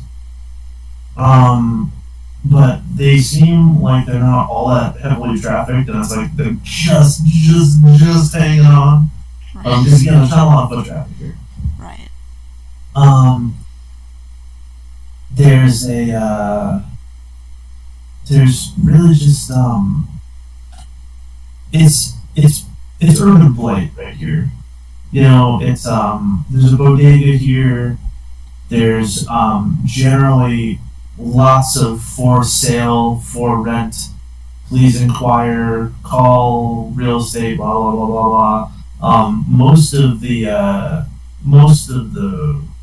it's commercial, and most of it's up for rent. Not a lot going on here. Is it cheap? Yeah.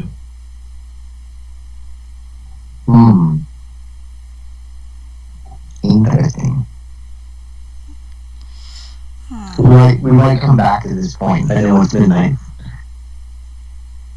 Yeah, I think. Okay. Sounds good. Alright. Is there anything that you guys want to do before we wrap up for the night? Juan will take down some of the phone numbers for the places for rent. That's all. Cool.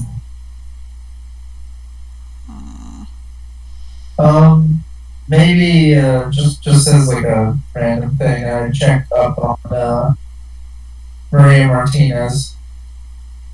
How do you do that? Probably sneak into her because she lives on an estate, right?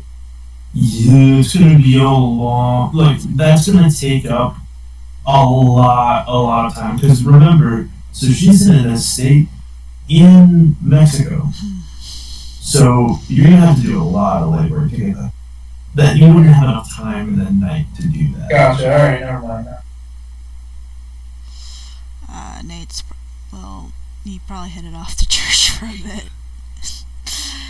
And, donated, actually took some money from the money he got from the job and put it in the donation box before he left. And that's about it for me. Okay.